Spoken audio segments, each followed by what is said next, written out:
And ladies and gentlemen, the golden era is upon us.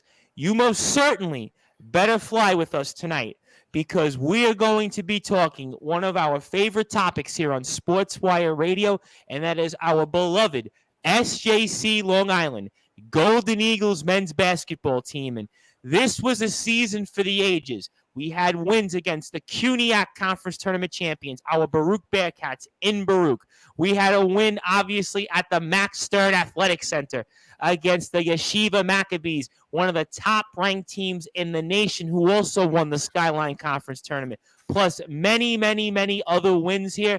We had a stretch where we won 12 out of 14, 14 out of 17. It was a season for the ages. It was statistically the best season that our Golden Eagles men's basketball program had since the 2012 season, when, of course, our very dear friend John Matejka was the coach. And this was the best season that we've had in the school's history, other than when John Matejka was the head coach since we went to the NCAA. So this is definitely a season for the ages. And to recap it, of course, is somebody who played for the team and they were last in the postseason before this year. That is the legendary brute force Brad Weiss, who at SJC in 2018-19, he put it all together, where he's at the top of the Skyline Conference in block shots and in rebounds in the school's history. He's near the top of the conference and in the school's history in block shots, 25th in rebounds. And our very dear friend, he's with us for the fourth time. It's not even the trilogy anymore, and he was a huge part of this season. He's an assistant coach there. We also know him from his days at CCNY and many, many other stops, and that is our very good friend, Mr. Jason Gaudioso. And guys, how are we doing? And Coach, congratulations on a season for the ages. Awesome. Thanks, guys. I appreciate it. Great to be on again. Fourth time. Wow. Becoming I feel like a regular, like on the Johnny Carson show, or like Jay Leno, right? Well, I think you're tied with Ryan. I think you're tied with Ryan Hyland right now. So good company. So I gotta be. Let me come on tomorrow. I gotta beat Hyland. No way. I'm not I don't think Ryan's coming on because his team lost kind of in a tough fashion in the CUNYAC tournament. So I have a feeling Coach Hyland's not coming on for a while. So you have a pretty good shot. Awesome. But thanks again, guys. I appreciate it as always. Absolutely, and certainly we'll get to the brute force, but congratulations, Coach, in all seriousness. We have a lot of awards to talk about from the team and a number of different honors and some huge wins we kind of alluded to. But for our audience watching this, I know a lot of players and your staff are going to be watching, certainly our SJC boosters and alumni. Talk about this season and what it meant. And when we last had you on, it was right around break and everything else went on, and we felt confident about the team, but we didn't know you guys were going to put on a run for the ages. And talk about to you and for the team and everybody else who's watching and listening to this, what it meant for this season. Yeah, I mean, it was a great season, very successful.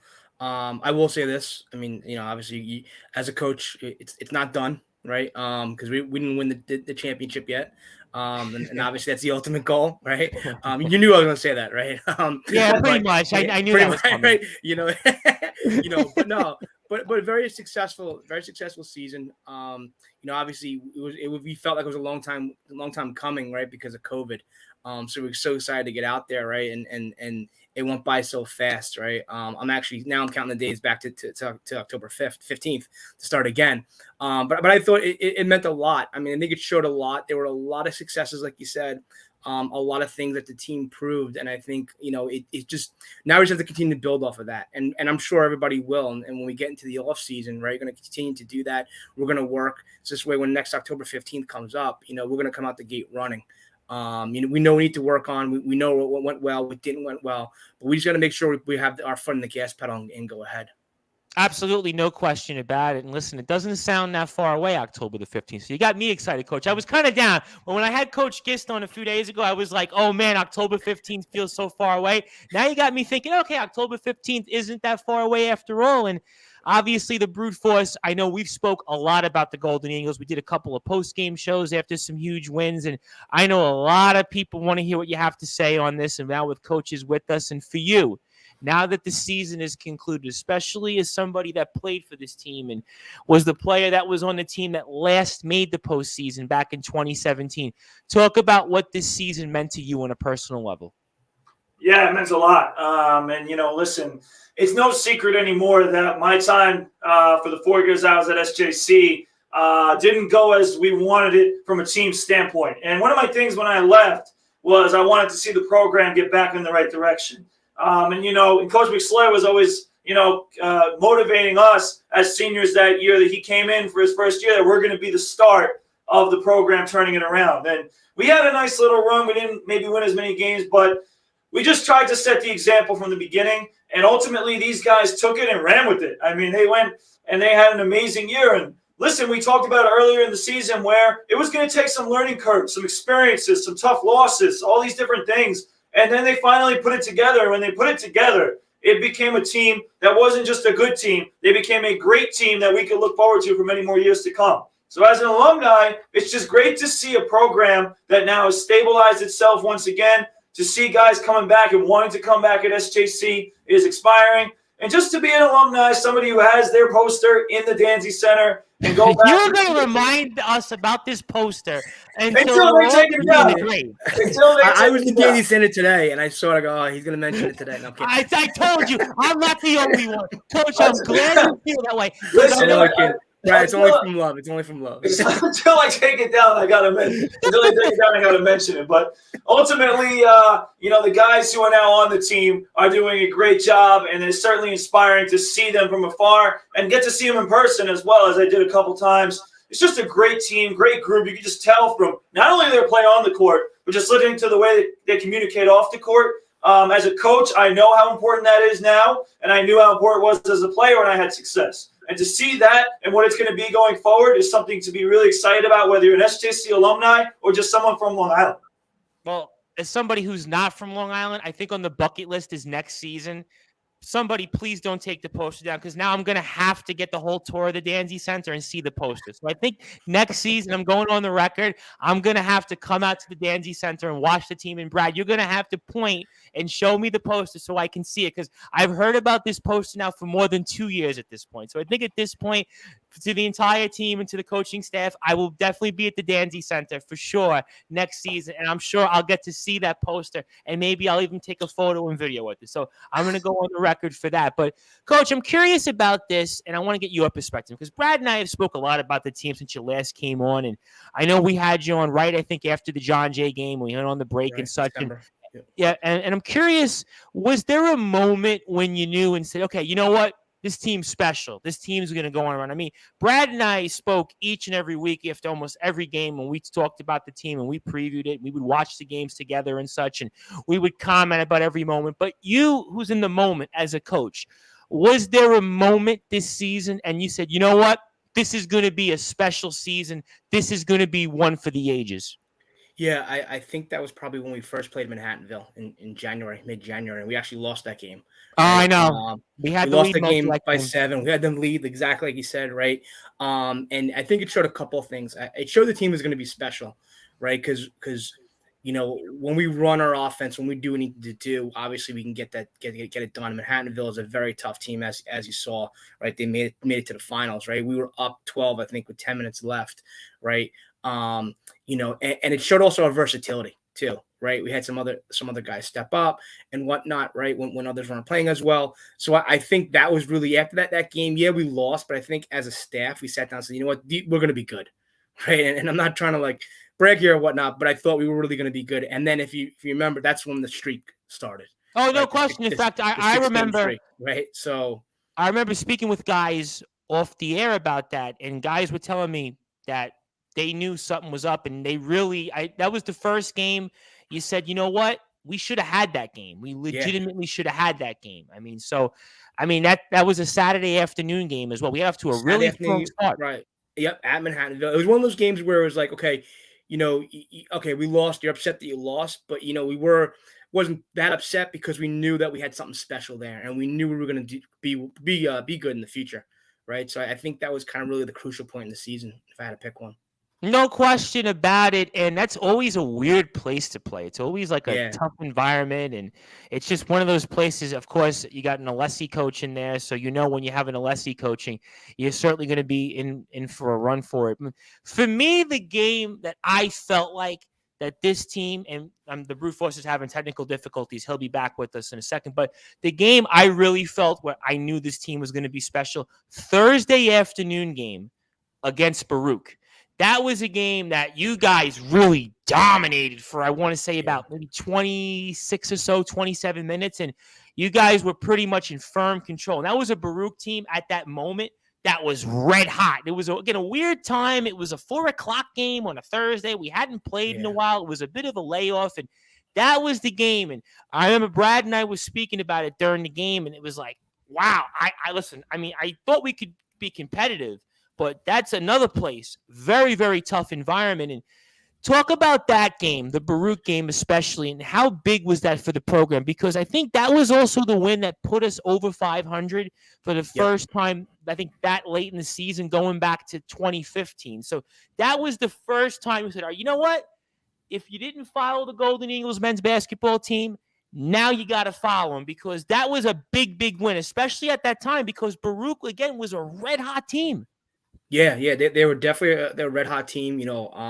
And there was one of those games where it was scheduled, then it was moved, right? It was COVID. A bunch of games moved right around that time. Right. And we know what's going on. Are we playing it? What's going on? Right? You're waiting back for testing results, all that stuff, right? And I think it was, I've played there before or coached there before, when I was at City College, right? It's not an easy place to win at. Right. No. They have a lot of, very loyal fans that come to the game. It's a big gym. It's a big gym. Big gym, right? They get it packed in there, right? They did have fans there too. They were still allowing fans at the time, right? Yep. So I definitely think, the fact that we were able to get going there, at the end of December and get that win, that was key, right? I think for us, I think the key to winning was our defense in that game. Right. Baruch is always known for being very good shooters. And I think the fact that we were able to move very well with them and move well with the ball and really close out on them really helped us out with that, Absolutely. No question about that. And a win like that, I mean, I believe, if I'm not mistaken, that was December the 30th. I think that was 30th, right around the new year. Yep. I mean, and we'll get the Brute Force back in here. But in terms of all of that, and I've asked a number of different coaches. I asked Coach Gist this, obviously, at York, and we'll get into the York game because he had some things to say about that. I'm sure you've heard. And a number of different other coaches we've spoke with in terms of how did you deal with all that situation with the COVID restrictions and then the games being canceled and the testing? Because I know it was very difficult. And how did you guys navigate all that?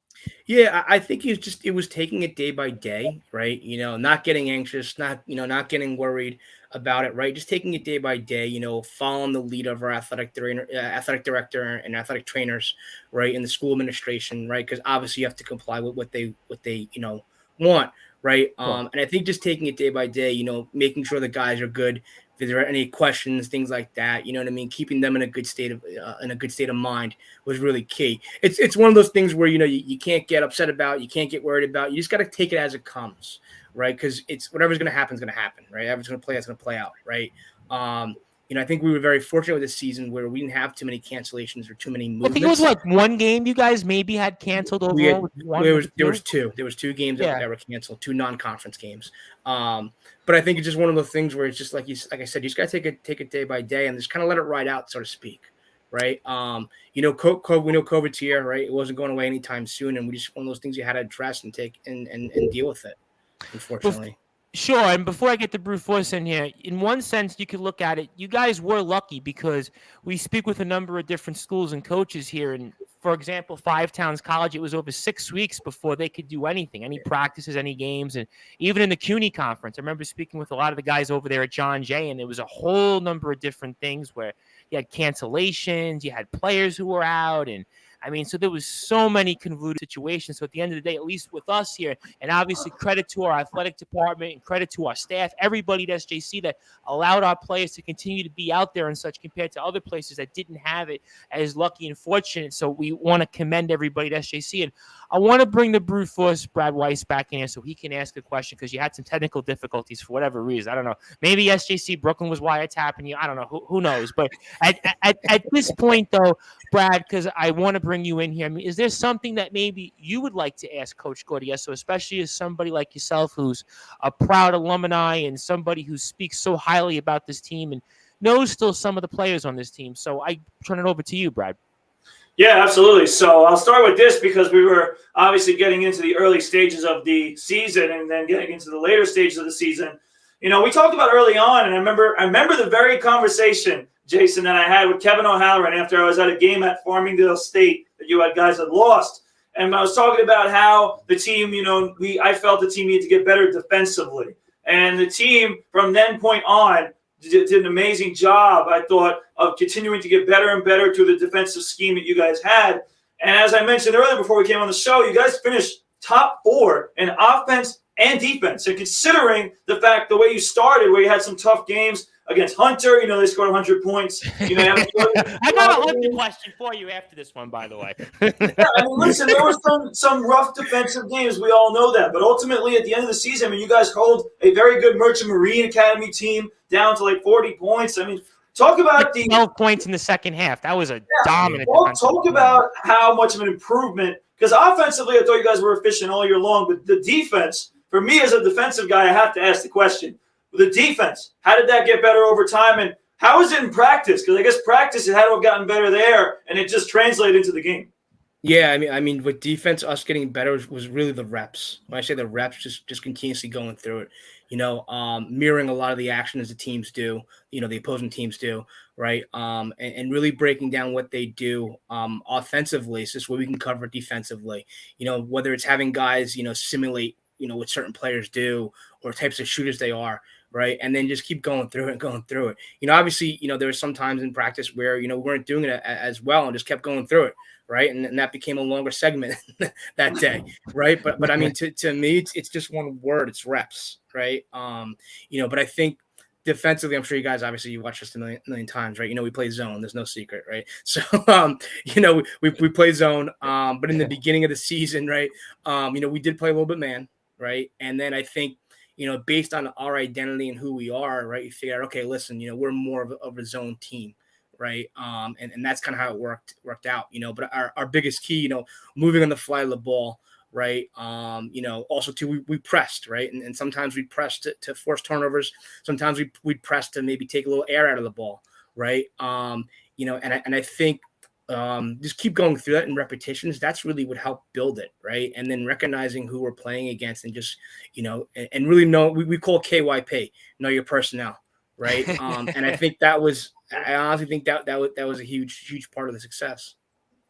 It almost sounds like a military term or something, KYP or something. I don't even want to ask you who came up with that, but I do want to talk about some of those things that Brad said in a second, but I got to ask you about Hunter, because I don't feel like we spoke about this, because I just had on Coach Highland and they played him in the postseason. I had Coach Gist on, and York and Hunter is pretty much like the same team. I mean, I don't know if I've ever seen anything like this. I think after you guys played Hunter, I think I saw Hunter play at least 5 more times. And I mean, listen, if you took away the Hunter game, maybe our defense would have been even better. He probably would have allowed, I think, 2 less points. I mean, how do you explain something like this? I mean, obviously, Coach Pellin from your days at CCNY, but I mean, to play a style like that, and they won. Listen, there's no question they went into the CUNY tournament. They had a winning season, but I mean, how do you prepare for something like that? Yeah, I mean, they lost a lot of guys from 2 years ago. Totally different team. Totally different team, right?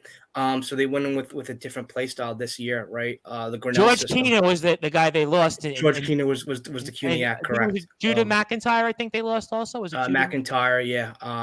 It was 40 points right there. Jonah as well, who had finished second to Yaz that year in the Rookie of the Year conference. Rookie of the Year award for the conference. Where they're 5-man in, 5-man out on dead balls, right? They're constantly pressing and they're shooting threes. I think one game they shot 56 threes, right? It's insane, right? So we kind of knew that was going to happen, right? If you look at every one of the games is literally 100 points. I know, right? I know. So you're going in expecting that, but when you're preparing, okay, all right, how do we prepare for that? What are we doing, right? So, obviously the game plan we came back at the end, but it was a little too short at the end. But it's definitely an interesting style. It's one of those things, like you said, it was an interesting game to coach, because you're like, what is going on? You're looking back and forth, you know what I mean? It's bam, bam, bam, bucket. Next dead ball, 5 guys are coming in. Next 5 guys are coming in, right? So it's definitely, I thought it was interesting. It was fun and it was different, right? So. Well, for the John Jay guys, it was funny. Real quick before I turn it back over to Brad. They played, so in the CUNYAC postseason, it was John Jay and Hunter, and for 39 minutes and 25 seconds. Hunter pressed John Jay the entire game. Yeah, that's what they do. That's their style. It's really honestly it's press and threes and then Yeah. the rotation. And they're good. Right? They're a good rebounding team, by the way. Very good rebounding team because they have so many possessions. I mean, Brad, you brought up some things that are important as somebody, again, who was a defensive player and a very good defensive player at SJC. And in fact, to me, the two stats that stood out as to why we had the season that we had, especially in the second half, and this will go back to Coach Gaudioso here, but Brad, how important was it for our team to finish second in the Skyline Conference overall in rebounds and fourth in defense when it comes to points allowed? Talk about those recipes as somebody now who's also a coach and somebody who played at a position and how defense is important. Yeah, I mean, the old saying is defense wins championships. But defense this year, I think, turned the season around for these Golden Eagles. I mean, we knew, and we talked about it for many weeks, that they had a lot of talent offensively. I personally, from day one, Coach Jason, when I saw you guys play CCNY, I absolutely loved the offense you guys were running. The offense was great. It was fluid. We were getting good shots. Whether you guys had a great game or not so great, right? The offense was always fluid. It was always very much an offense that I love personally, and I actually took some stuff from it myself, I won't lie, on the high school level. So certainly I was very happy with that. And then defensively, yeah, I mean, listen, and Coach Gaudioso said it's reps. It takes time sometimes to ultimately, get to the best of your ability. And then you talk about scouting. I mean, the Skyline is so interesting, and that's what makes it fun because every team is way different than the other. Like one team, they play a certain style. Another team plays a totally different style. The other team plays, they have some shooters. Another team, maybe they don't have that much shooting, but they're really aggressive going to the rim and they're big. So it's a totally different preparation for every single game. But the one thing, Jason, I know you guys did a great job every game, is just continue to prepare every single game for each team. And that's important. And I thought one thing, when we struggled for a little bit at SJC is that we weren't as prepared as we probably should have been. And you guys, I know, did a great job preparing them. And those guys did a great job executing your game plan. And I think that was pretty obvious from a former player's perspective and from a former coach's perspective. So that was impressive. The rebounding, Tom, I got to be honest with you. There's one reason why I get nervous about playing zone, and it's rebounding. It's always rebounding. Because you don't. Sometimes you just don't know you're going to box out because it's hard because you're in a certain spot on the court when you're playing zone. But they did a great job identifying who those guys had boxed out, and ultimately the rebounding was impressive, and the defense overall was impressive. Just having active hands, just making sure guys like Matt Hurd, I used to pick on all the time, who didn't play no defense. You're going to keep picking on Matt Hurt until the end of time. Don't pick on my guy, Matt Hurt. No, listen, I got it because, he loves it. But ultimately, he became a much better defender. And whether you want to say it was because of the zone or not, you see him with active hands. You see him closing out a lot better. You see his footwork getting better. And again, that all comes to repetition and practice, and you could see it. So I was certainly impressed. And I'll just mention one more stat because I love it, Tom Bryce. I mean, this team wasn't that far off in blocked shots. I mean, you guys blocked some shots as well. So it was an overall great effort defensively. I saw a lot of great things, and certainly I was impressed. I thought that you guys got leaps and bounds better defensively, and that was a big reason why you guys went on the run you did at the end of the year. Yeah, and I think you touched upon a very important point, Brad, is, with active hands and feet, we used our length to our advantage, right? So we definitely have size this year, right? So we used that length, in the zone, which I thought was key.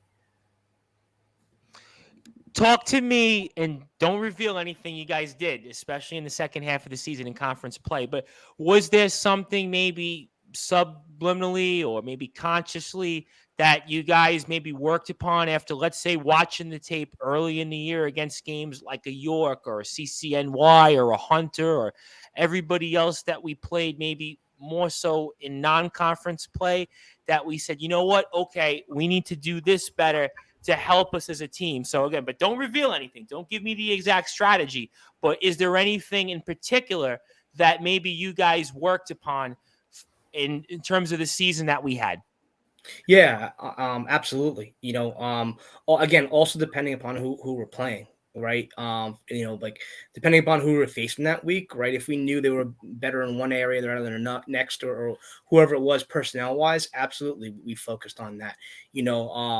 Overall, like I said, defensively it was the reps, even with offense too, was the reps, right? I think we knew kind of, with the last year, where even though we just got practice in, we knew offensively what we were going to do.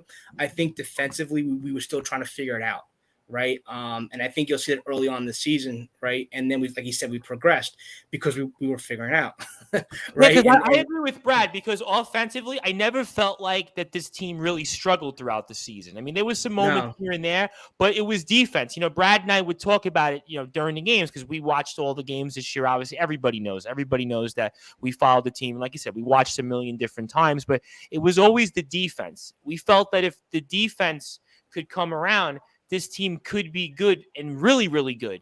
I mean, so clearly there was something that was a different change and a different dynamic. And I think it almost all came together. And Brad had pointed it out, that Sunday game, I think it was Super Bowl Sunday against Merchant Marine, where we gave up, 40 points? It was like 56-40 or something like that. And it was just, it was 62-40 was that Sunday. It was actually supposed to be on Saturday. It snowed.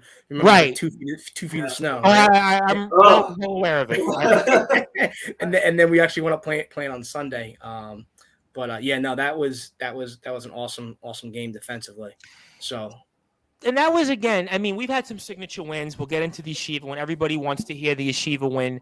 But in terms of that game in particular, because I think I spoke with some of the guys, they had said that might have been the best game that they had played all year, and just obviously up to the Yeshiva game. I mean, was there something there that maybe you guys did that just worked so well? Because that was a good team also. That was a very, very good team you guys played. And to play as well as you did, especially in that second half, I think there was an 11-minute stretch that you guys didn't even give up a single basket at one point. Talk to me about that. I don't think there was anything special, right? I think we're a very talented team, right? And I think it's kind of like when we do what we need to do, then it produces results. You know what I mean? There's no secret sauce to the formula, right? There's no method to the madness. It's just kind of employing. We have defensive principles that we employ, right? And when we follow those principles, then it turns out to be successful. So was there anything special? No.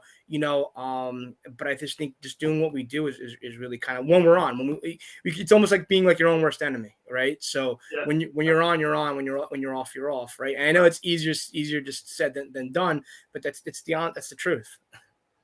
Yep. And then one thing I want to add quickly is, as Jason mentioned it before, was you mentioned finding your identity. That's something that is not so easy for every team. Trust me, it takes a long time to find your identity. It took me a while to find the right combinations and the right defense for my own team with the JV team at Plainview. So it takes a while to find that identity. And the fact that you guys found it and ran with it and had so much success is a credit to you guys as a team and as a coaching staff, is that finding your identity. Everybody says it, but it's not as easy as just to do it. It takes time, and it takes a lot of reps. It takes a lot of things to go right to find the identity and make it work, and you guys did that for sure. Yeah, and I was definitely impressed with these guys. Like, that's another good point, Brad, like finding it early, because these guys were young, right? I mean, we have 17 guys in the roster, except for Matt Hurt. Not one of them played like any minutes of college basketball, right? So a lot of them, it was – their first season. You saw a couple of the games. The first couple of games was like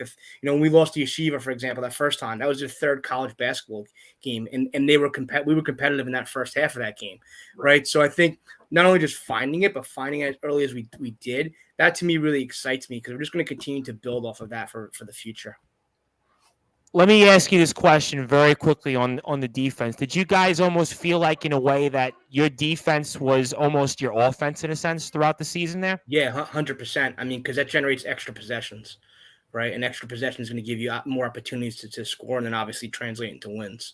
So absolutely. And I mean, and also too, if you saw, obviously I know you guys saw, right? A lot of the games that we sealed were, steals, right? We had a steal against John Jay, right? We had a steal against Baruch, right? You know what I mean? So we had some steals against Yeshiva at the end that sealed the win, right? So yeah, for sure. Right? That's a good time. It's a good time to bring that statistic up, because you guys were, I believe, top 3 in steals in the Skyline Conference. I mean, that's another impressive feat. I mean, from a team that plays zone defense on top of that, people think zone, let's just sit back and force teams to shoot. No, you guys were aggressive. You guys had, a lot of steals this season. And not only that, like you said, they didn't come at, anytime. They came at opportune times as well, like really important moments in games. Specifically, I can remember that John Jay game. I mean, that steal that Alec had at the end of the game that ended up leading to an eventual win. was unbelievable. You guys definitely took those opportune times to get those steals as well. Yeah, and that's just, I mean, again, that's nothing crazy, nothing like no crazy formula to that. That's just the guys playing hard, right? Whether it was, coming out of nowhere and blocking shots or going after the ball and stealing it, it just was playing hard, right? And that's what it's attributable to.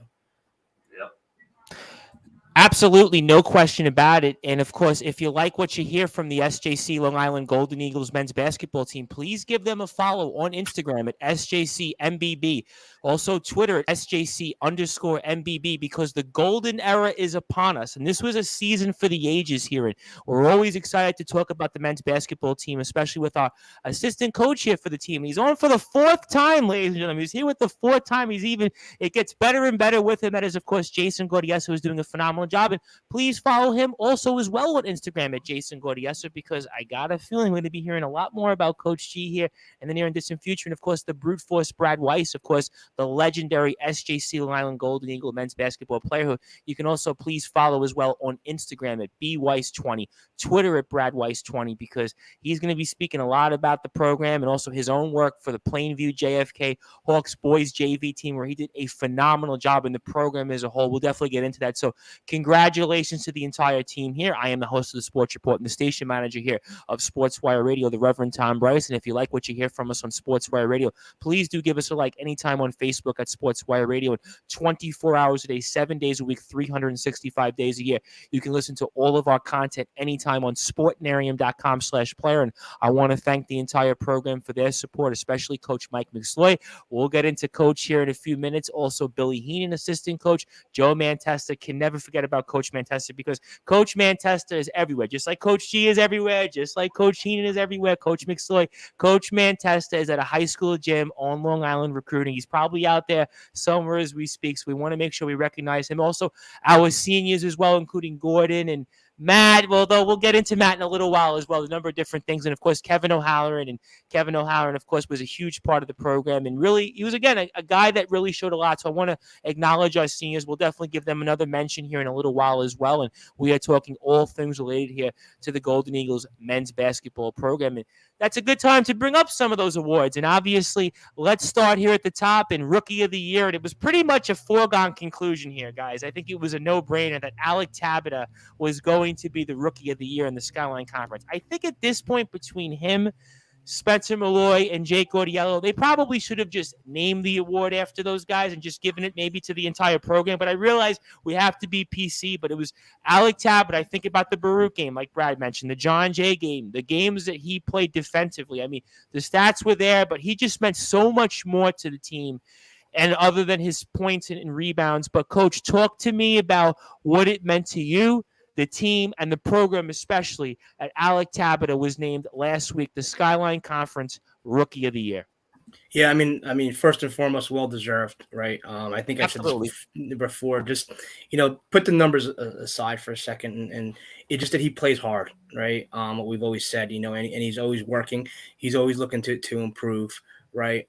He's constantly bringing it to practice every day. He's constantly competing, right? He's never like off to the side or whatnot. If we're doing live play, doing scrimmaging or like defensive drills, like we just talked about, referenced earlier, he's constantly going after the ball, right?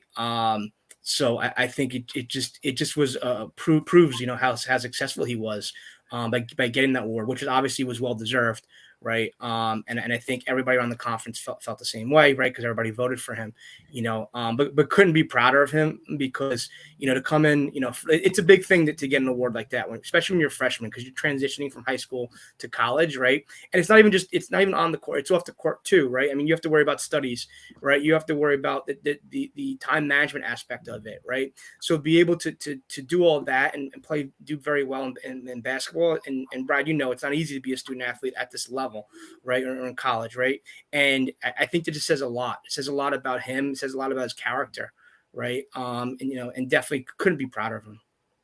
Let me ask you this question, because I think it was even more impressive that Alec won the award because, correct me if I'm wrong, he wasn't in the starting rotation those first few games in the season. I think it was Timmy Hurt. Then Timmy Hurt goes down, and all of a sudden, Alec, you could never take him out of the rotation.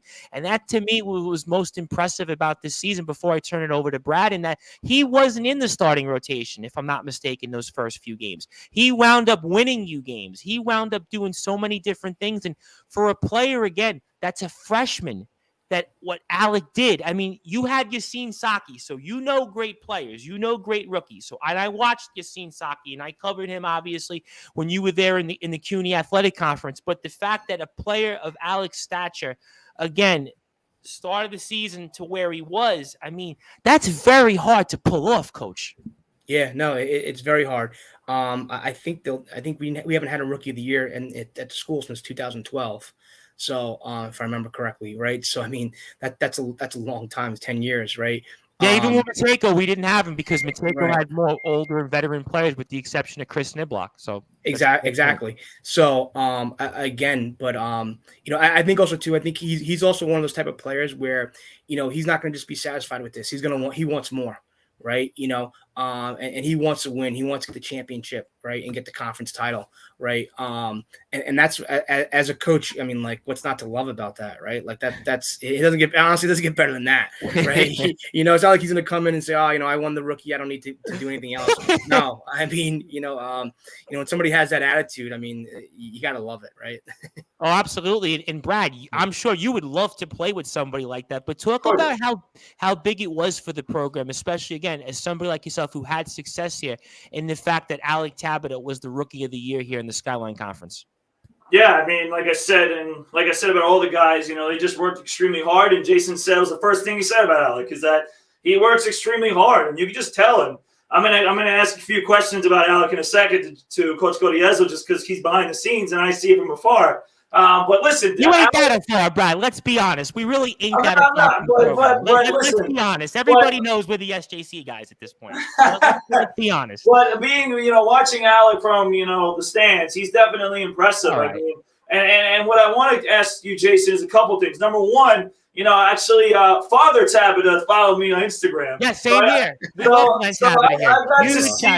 I got to see where Alec came from to what he is now. I mean, we know his work ethic, but you could see how much stronger he's gotten since high school. You could see the jumping ability is just, unbelievable. I'm going to ask you in a second who's the best dunker on the team, but I'll hold that for a second. There's a lot of candidates, but I know Alec is definitely on the top of that. He blocks shots. We talked about that earlier. He's getting up there blocking key shots at the end of games. I mean, he's just extremely athletic, but also just a great teammate. You can just tell. I mean, he looked like a leader to me from afar. He looked like a leader on the court, somebody who was, organizing running the offense and just making the right play for not only himself but the team. You could just tell all season long that was what Alec was all about. Whether he started, I remember seeing him the first game and he came off the bench. I'm just like, that kid's going to be special. I can just see it. Whether it wasn't just from his skill set, it was just the type of player he was, how hard he worked, the leadership on the court. You could just see it. And the one other thing, just getting to shake his hand. He's got some big hands. He's got some big hands, Alex Tabata. I mean,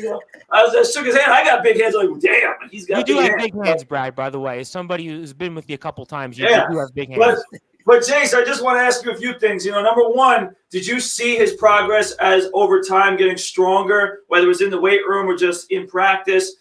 Two, I guess I'll let you answer who you think one of the better dunkers are on the team. I'm sure you'll say he's definitely on the top. And then three, I'm just going to mention this because this took me 3 years. 3 years, Jason.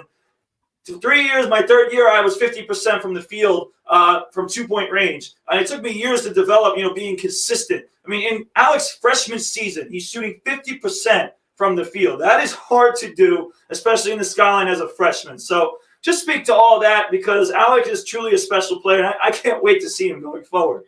Yeah, I think with Alec, it was one of those things where as he got more comfortable with the offensive and he got more comfortable with the system and the school and the practice, then you saw him start to progress, right? Like you said, he was in the starting lineup the first couple of games, right? But then he went to winning us some games.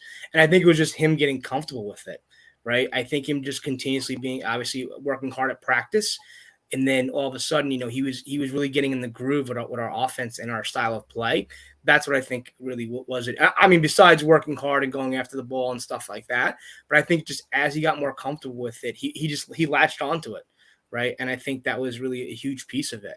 As far as dunking, we definitely have some high flyers. We had Mark Roberts. He's Love always, Mark Roberts Jr. Mark Love Roberts is Mark always Roberts dunking, Jr. always dunking.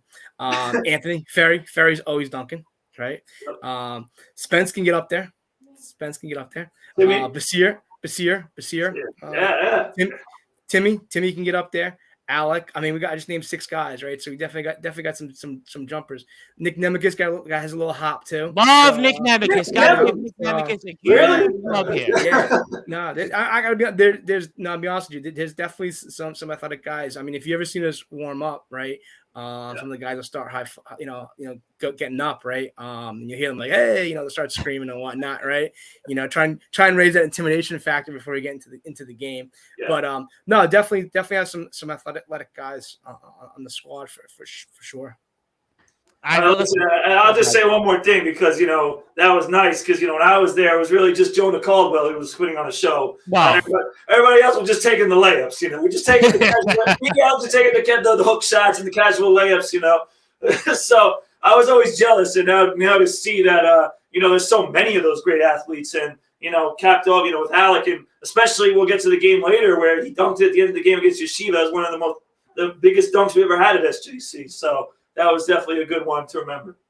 Absolutely, no question about it. That was always one of my favorite parts when I was covering John Jay and the CUNY in 1920 was warm-ups. I always loved warm-ups, so I really missed this year. Even though, yes, we watched the games and such and we covered it, but I really missed going to games and getting to see everybody warm up for 20, 30 minutes. You talk with the guys, you talk with the coaches, so I'm looking forward to doing that here come October. But more individual accomplishments here on the way when it comes to recapping for our season. Obviously, first team in the Skyline Conference, Spencer Malloy. And again, a rookie to be first team in the conference. And Spencer, I mean, he was a special player. And I think Brad and I spoke early in the year, and I think he had averaged for most of the year, at least about 17 or 18 points a game. And we were like, this guy is going to have a season. When you think about, listen, Alec was rookie of the year, but when I think about rookie seasons, like you said, coach, in recent memory and SJC history, Spencer's right up there. I mean, and it was to me a foregone conclusion that he was going to be first team in the conference. So talk to me, coach, and what it meant to you and the team for Spencer Malloy being first team in the Skyline Conference. Yeah, I mean, first and foremost, very impressive, right?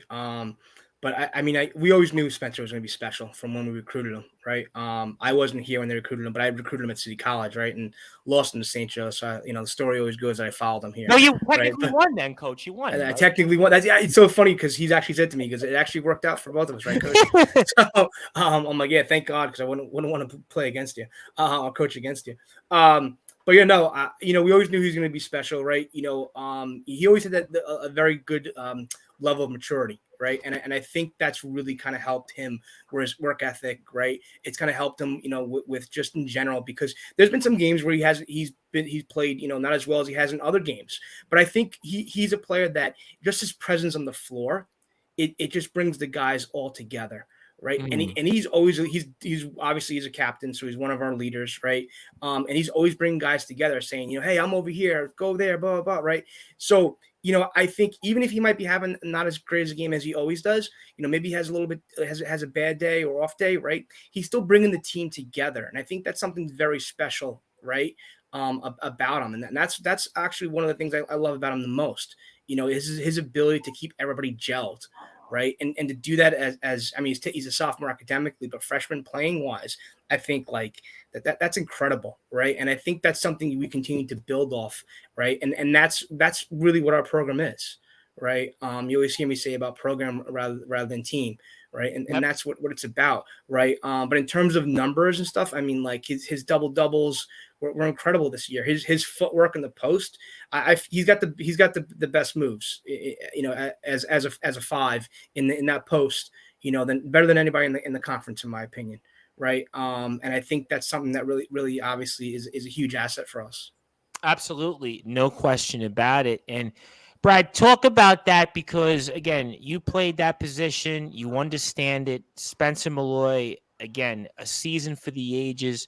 We talked about him quite a bit off the air, and we remarked and just how special of a player is. And obviously, we've gotten to know him a little bit and speaking with him and such. But Brad, for you, talk about Spencer Malloy and how special this season was and him being first team in the Skyline Conference. Yeah, well, it's funny because I have a great backstory to this. So the day that Spencer came to tour the Danzy Center, I was there. I was there, and I remember very vividly, Coach Cody, as I was working out, I was dripping sweat, and I came out of the gym. I know I've heard this story before. It all comes back. Listen, I was there, and I was dripping sweat, and I walked out of the gym, and I saw Spencer and his parents with Coach. And I said, how you doing? I wasn't sure what was going on, but I realized it was probably recruiting. Coach then asked me to, kind of talk about the program and talk about the school to Spencer and his parents. And I remember that moment, and I just saw Spencer and how much, like, we talk about maturity, like the way that he paid attention to what I was saying. You could tell that he was very good with that type of maturity. His parents were awesome, just speaking to them. And I knew there was a special kid coming in. Months later, I got to coach him in the first elite clinic that we had with Coach McSloy. And I remember coaching him and seeing him dominate. I'm like, this kid's going to be a problem. This kid is going to be good. And I just hope that he comes to the school. I'm not going to pat myself on the back and say that I was the reason why he came to the school. We addressed this on Friday's show, by the way. It totally was not the reason. But I will say that getting to see him, getting to talk to him before he came, I just knew he was going to be good. And he ultimately took that and made, so much better of elite where he was first team all conference. I thought he was going to be a great player, but he has become an amazing. And the brute force, I think, got technical difficulties because there is a rainstorm here in Long Island. So maybe his internet had a little bit of a problem, but elaborate on that, Coach, because in speaking with Spencer, really felt like he was a very, how can I put it, mature beyond his years. He was very much a humble player. I mean, you think about the players you have here in Alec and Spencer and the rest of the team. And I've covered a lot of players. I speak with people at all different levels. But these guys, it almost feels like you're speaking to guys who might be in their 30s. They're just so mature and so above and beyond their years. And talk about how important that is, because I really did feel like what Brad was saying and watching these games this year, that Spencer was a certain player that he commanded attention in a way that I think helped his team with his leadership. Yeah, no, definitely. I think, obviously you have to have skill, right, to play at this level. But I think a big piece of it is the level of maturity, like you said, right? If you don't have that, then a lot of it doesn't come together, right? And like I said earlier, about keeping everybody gelled together, right? And there are times, obviously, we're down. There are times where we've lost games, right? But being able to keep people together, I think it is good, is almost as important as being as athletic, right, or being skilled, right, to a degree, right? And I think it's one of those things, either you have or you don't, right? And I think he has it, right? So it's kind of like the whole package with him, right? He can play ball and he can also keep them together, and that's one of the reasons why we named him as a captain, right? I mean, he was a freshman. It's rare for a freshman to be a captain. Very I know rare. academically he's a sophomore, but we're talking about a guy that never played basketball. Yeah, we named him the captain. Right. Yeah, and we sat down as a coaching unit, right? It was no question he should be a captain, right? And it's just I think the sky's the limit for him. I'm always very proud of him as well. As I am with all the guys. But I mean, he works full time. He's going to classes, obviously, right? He's a full time student, right? He's working out, right? He's playing basketball, right? All that together. I mean, it's not easy. It's not easy for someone that age to do that, right? And I think the fact that he can manage it all is very impressive. Absolutely. And even speaking with Spencer, I mean, he's just a certain way he's made. It's just, you can certainly tell that he's a special guy and he's going to go far. And again, another guy that's just better than his stats. I mean, I know he averaged 14, 15 points and close to 8 rebounds a game, but to me, he just felt much more important. I almost felt in a lot of ways also that he drew more attention in the second half, and the numbers went down because they were covering him more, and that actually led to players getting more involved in the offense, and that I think helped the team become much more well balanced. Yeah, I think, as we continue, as we were getting more, quote unquote basketball maturity, right, with more games and more experience, right. It also showed all of our depth as well. So it wasn't where we were just solely relying on him, right. Alex stepped up, right. You had Timmy, you had Matt, you had Kevin against SJC Brooklyn, you had We'll get into that. Jake, right. You had Jake. You go through the stat lines, you go through the scores. There were times, we had so many guys step up when their number. That's what we always say to them. Like, okay, you may not like your minutes at a certain point, or, maybe you're not getting enough playing time or what it might be. But when your number's called, be ready to go and step up. And we had that this season. Right. And I think that shows the depth of the team. And that to me is something else that gets, as a coach, it gets me excited because we don't just have, 4 or 5 good players, right? We have 17 good players, right? Oh, we talked about that with you off the air. And even Brad and I spoke about this, that your guys' practices aren't like anywhere else. It's almost more or less that everybody's fighting. There's no guarantees here on this team. There's no guarantees, right? Do we know who's going to start or think we're going to start? Yeah, but you know what? If someone else beats them out for a roster spot, right? That's what happens, right? So it's based on production. Right. But I think our depth is one of our biggest assets. Brad is back with us here. So obviously, welcome back, Brad. And we were speaking about Spencer Malloy here. And let's get to the other player who was also named an award here. And somebody we've talked about, and somebody that you played with, and somebody that you're forever going to joke around with. Yeah. And that's, well, you guessed it. That's Matt Hurt, obviously, for sportsmanship team, and a well-deserved. Obviously, we know him also in sack leadership here at SJC. Another guy and he really came through. I think of the Yeshiva game, and we'll get to the Yeshiva game here in a little bit, but I really think about guys that really in the second half were huge focal points in the turnaround, and guys who became all-around players. Matt Hurt was the guy. And I could not think of a better person that was named to the sportsmanship team on behalf of our boys. And we'll get Coach's thoughts in a second. But, Brad, talk to us about what it meant to you because you played with him. Oh, man. It meant the world to me. As much as I mess with him and as much as I can pick on him all day for all these different things. And, Brad, you really having bad connection here. I guess, Brad, I don't know. Did you not pay your internet bills or something? But in the meantime, I do realize it's a rainstorm. So we'll turn it back over to you, Coach. Matt Hurt again.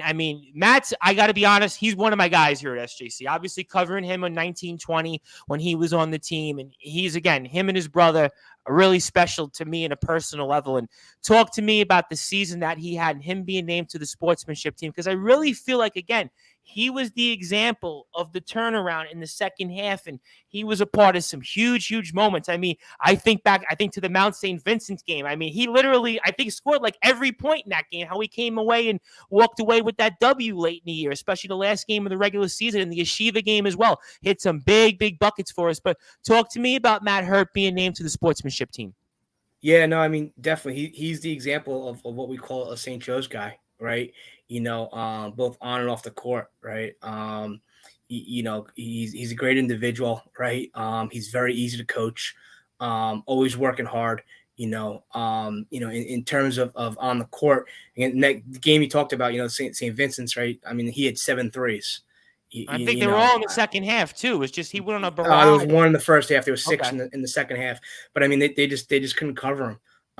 He had 27 points that game, right? He was always in the gym working out. He'd go in the gym at 7:00 in the morning, work out with Coach Heenan, right? The day of the game, swear.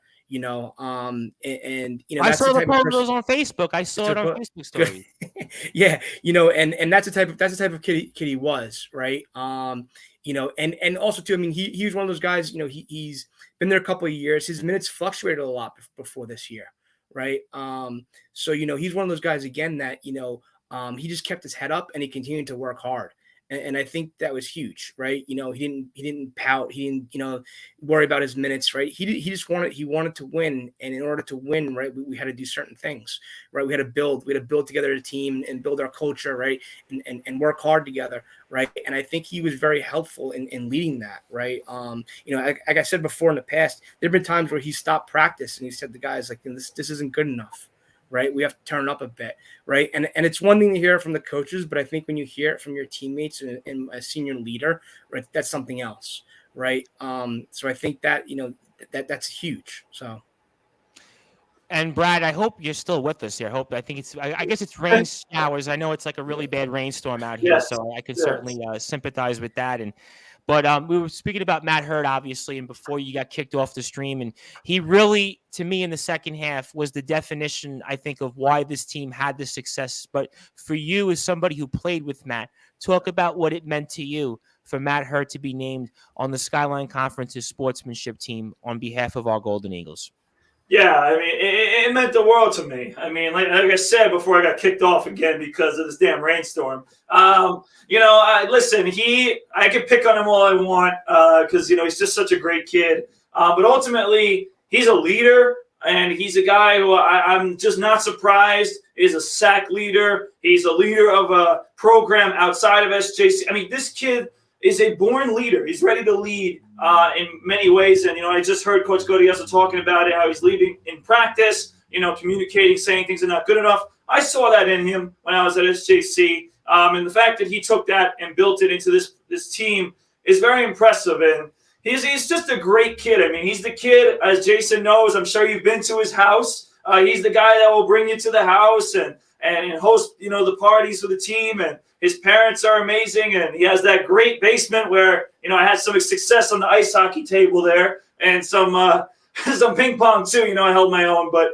in real seriousness, I mean, Matt, that's Matt Hurd for you. He's just a guy who'll do anything to help the team win, anything for the team's chemistry, anything to just be a great kid. I mean, he's just a great kid overall, whether it's on the court, off the court, in the classroom, anywhere. I mean, he's just a great guy with great parents, a great family. Timmy's obviously great too. So I'm extremely proud of him. He deserved that just as much as Jonah Caldwell did while he was here. There's two of the best people I've ever met as teammates, two of my favorite teammates. And ultimately, I'm so proud. And quickly, Jason, before we continue, I mean, so I missed this game, and I'm so upset I did because we had our first round playoff game against Herrick's that day. But the day that Matt Hurd, the last game of the regular season, scored 27 points against Mount St. Vincent. I mean, how awesome was that just to see him going absolutely crazy shooting the ball? Yeah, I mean, that it was awesome. I mean, he had 7 threes, right? He had 6 in the second half, right? Coverage-wise, they couldn't cover him. So he just kept letting it rain, right? And I couldn't be happier for him. It was one of those days. It was one of our off days, right? And he definitely saved us, right? Vincent's is a very tough team. I don't know. I think it's been a couple years since we've swept them, right? So we swept them this year, so that was great. They have a very good player in Dan Porczyk, who was first team all conference. We held him to 0 points. Which I thought was very impressive. We talked about defense earlier. So I think, when we talked about personnel and KYP, right? So there you go. There's a great example, right? I'm going to hear this again before we get off the air. We're going to copyright that, so don't be using it. Don't use it with any wrestlers or nothing. It's funny. We had one on before, and it was that actually came up, copywriting. So why am I not surprised? In fact, Coach Gist even said the same thing as, I watch these wrestling ones you do. So I feel like that people are watching me even when I don't think they're watching me. So yeah, but no, I mean, I couldn't be happy for him. Like I said, great guy, leader on the court, leader off the court, and Brad, before your internet cut out, I think he helped us from a coaching standpoint. He made our jobs easier, the coaching staff, right? And one of the most coachable kids ever to coach. He makes it so easy, just which is it makes our job easier. Yeah, and I'll say one last thing, just playing with him for a couple of years. He wasn't only one of my favorite teammates just because of who he was. He also was a kid that, like you said, just bought in and did whatever the team needed. So, he was always that guy who, when I got the ball in the post, he knew where to be, where I wanted the ball, where to be so I get him an open shot. He just had great awareness of the game. A great, like you said, leadership, but also just a great teammate to be with on the court. And I'll say this, Matt, because I know I picked on you earlier in the show. I will say to everybody on this show that Matt has hit a few shots in my face. So he has given me some tough times in practice, because he's a lights out shooter. But he also knows that not only did I give him a few assists in his career, but I also got a lot of assists because of him and his great shooting and his great ability just to know where to be on the court. I thought that was something that Matt didn't get any credit for, that he deserves a lot of credit for. He just knows where to be. He is a coach on the side as well, and he's going to be an amazing coach as well. Yeah, for sure. Dude, him and Ryan are doing a phenomenal job with the Long Island Sound, the AAU program. Just the way that they've grown it in the short amount of time. Again, I know we keep saying about maturity, but that's another thing with maturity, right? Those guys, I feel like the guys we have on this team are more mature than me, and I'm older than them. I got to be honest. No, they're more, and the coaching staff. No. Well, I don't know if I was going to go that far, but I could definitely tell for the guys. The guys are probably going to hang on this, but they're definitely way more mature than me. I can almost guarantee. I've got the mindset of like a 12-year-old still. So at this point, they're definitely, all of them. And that's what I think before I get to some of the guys here. I know there's so much we have to get into, but this is what makes this team to me so special is that you guys really in such a short amount of time, and Brad can appreciate this because Brad and I have spoke about this quite a bit. You guys have created almost like such a family-like atmosphere, such a team where everybody's on the same page. There's no egos on this team. Everybody just wants to win. It's so special here. I got to be honest. Yeah, there's no stat hunters, like we like to say, right? Guys are sharing the ball. There's no ball hogs, right? Everybody gets along, right? I think Ryan said this when you spoke to him too, Tom, right? Like all the guys they gel together. They all get along together, right? And I think that's a huge piece of our of our success, right? Is that chemistry? One of the big things I think with St. Joe's being the commuter school, right, is that they're together. They could be together 365 a year. Yep. Right. And not to take away from any other schools, but, it's not like, they're leaving in May to go home wherever to another state or whatnot. Right. They're accessible to their teammates all year round. Right. And I think that's what gives us an advantage. They're constantly working out together, constantly playing in men's leagues together. You know what I mean? They're in the gym, they're in the weight room. They're hanging out just in general, playing Fortnite. I'm sure they're probably playing right now against each other, right? So, if anybody on the team plays Halo, I am on Xbox Live all the time. So if anybody I'll tell them. I'll take but no, I think that in all honesty, like that's key. Right. And I think, when 17 guys can act as one, I don't know that's, and especially from being, a lot they're all freshmen and sophomore mainly, like that, to me, that's very impressive. Very impressive. No question. This team is just like so impressive, and we'll get to some of them, but I got to bring up the other individual award. And again, I know Coach and even Brad are going to have to be very diplomatic on this one, but I'm not going to be so diplomatic on this. And we're obviously speaking about Mike McSloy, who's the co-coach of the year here in the Skyline Conference. And again, certainly in my mind here, if I had a vote, which certainly I don't have a vote, and certainly I'm not affiliated with the team, to me, it should have been unanimous that Coach McSloy should have just been the sole coach of the year in the Skyline Conference, because we spoke about it here at the onset. This was a team that won 2 games in the Skyline Conference, Brad's last year, and I believe they won those last 2 games at the end of the season. This was a team this year that actually won 12 games in the Skyline Conference, and this was pound for pound the best season that we've had since we've entered the NCAA, other than John Matejko. So other than John Matejko and that special run, and we've beaten it like dead horse, and Coach Matejko knows how much I speak about the team. And by the way, he sends his congratulations to the entire team. But the fact of the matter is, Coach Mike McSloy did a job that I can't think anywhere in this region that anybody did a better job. But be that as it may, Coach Gaudioso, talk to me about what it means about Coach Mike McSloy being the co-coach of the year in the Skyline Conference. Yeah, I'm not surprised at all. I think when we started going on that streak, Coach Sheen and I were in the car on the way to the Dandy Center, and I turned to him. I said, I said, Coach, I said, Mike's going to get the award this year. Watch. And he turned, he calls me G. He goes, G, I think you're right. If we keep this up, but it's attributable to his hard work, right? He works very, very, very hard, and I'm sure you guys know that, right? I mean, he's constantly working, and I think one of his best traits is how he brings us all together as a staff and as a program. Right. He makes everybody feel important. He makes everybody feel wanted, where people can, more susceptible to being a leader. Right. Obviously, like I said before, we have captains, but he gives everybody a chance to lead, for example. Right. The coaching staff, too. He incorporates all of our ideas. Right. And I think that by doing that, then we're more, liable to work harder. We want that more. Right. Obviously we want to win. So we're all bought in and we will do whatever it takes to win. You can't just go out there and win, right? You got to go ahead and you got to do the elements to build up to that. But I think his culture and what he's built is a great foundation. And I think that's why it's been so successful. Right. And I think that's why he got Coach of the Year. It was because of that. Brad, talk about it because you played for Mike McSloy. It's a little different here if I speak about it, and I know you're going to be as PC as possible. So obviously, though, in all seriousness, talk about what it means to you as somebody who played for him and knows the kind of work that Mike McSloy has put into turning this program around, on him being the co-coach of the year here in the Skyline Conference.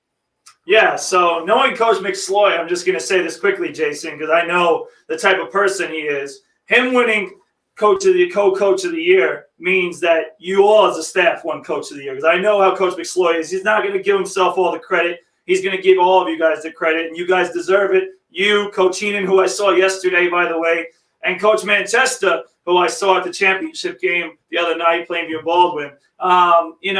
Just a special group you guys have put together over there, led by a great coach who I knew from day one, and he'll tell you, I knew it from day one. I remember when he got the job, I was one of the first people to reach out to him, and I saw his credentials, I saw his experience, and then, what's crazy is a lot of people, and of course me and Tom have talked about this religiously, is, obviously my injury my senior year hurt the team while he was here, but it's actually one of the best things that happened to me. The reason why I say it is because that year I got to learn from Mike McSloy about how to become a coach. And I knew I wanted to get into coaching. So this learning from him, he'll tell you, I was in his office. We had a lot of conversations. I got to see his practice plans and his game plans. And you should see mine, Jason. They're just the same, basically, because I love the way he organized it, the way that he continued to write his notes and the times and all the different things he did.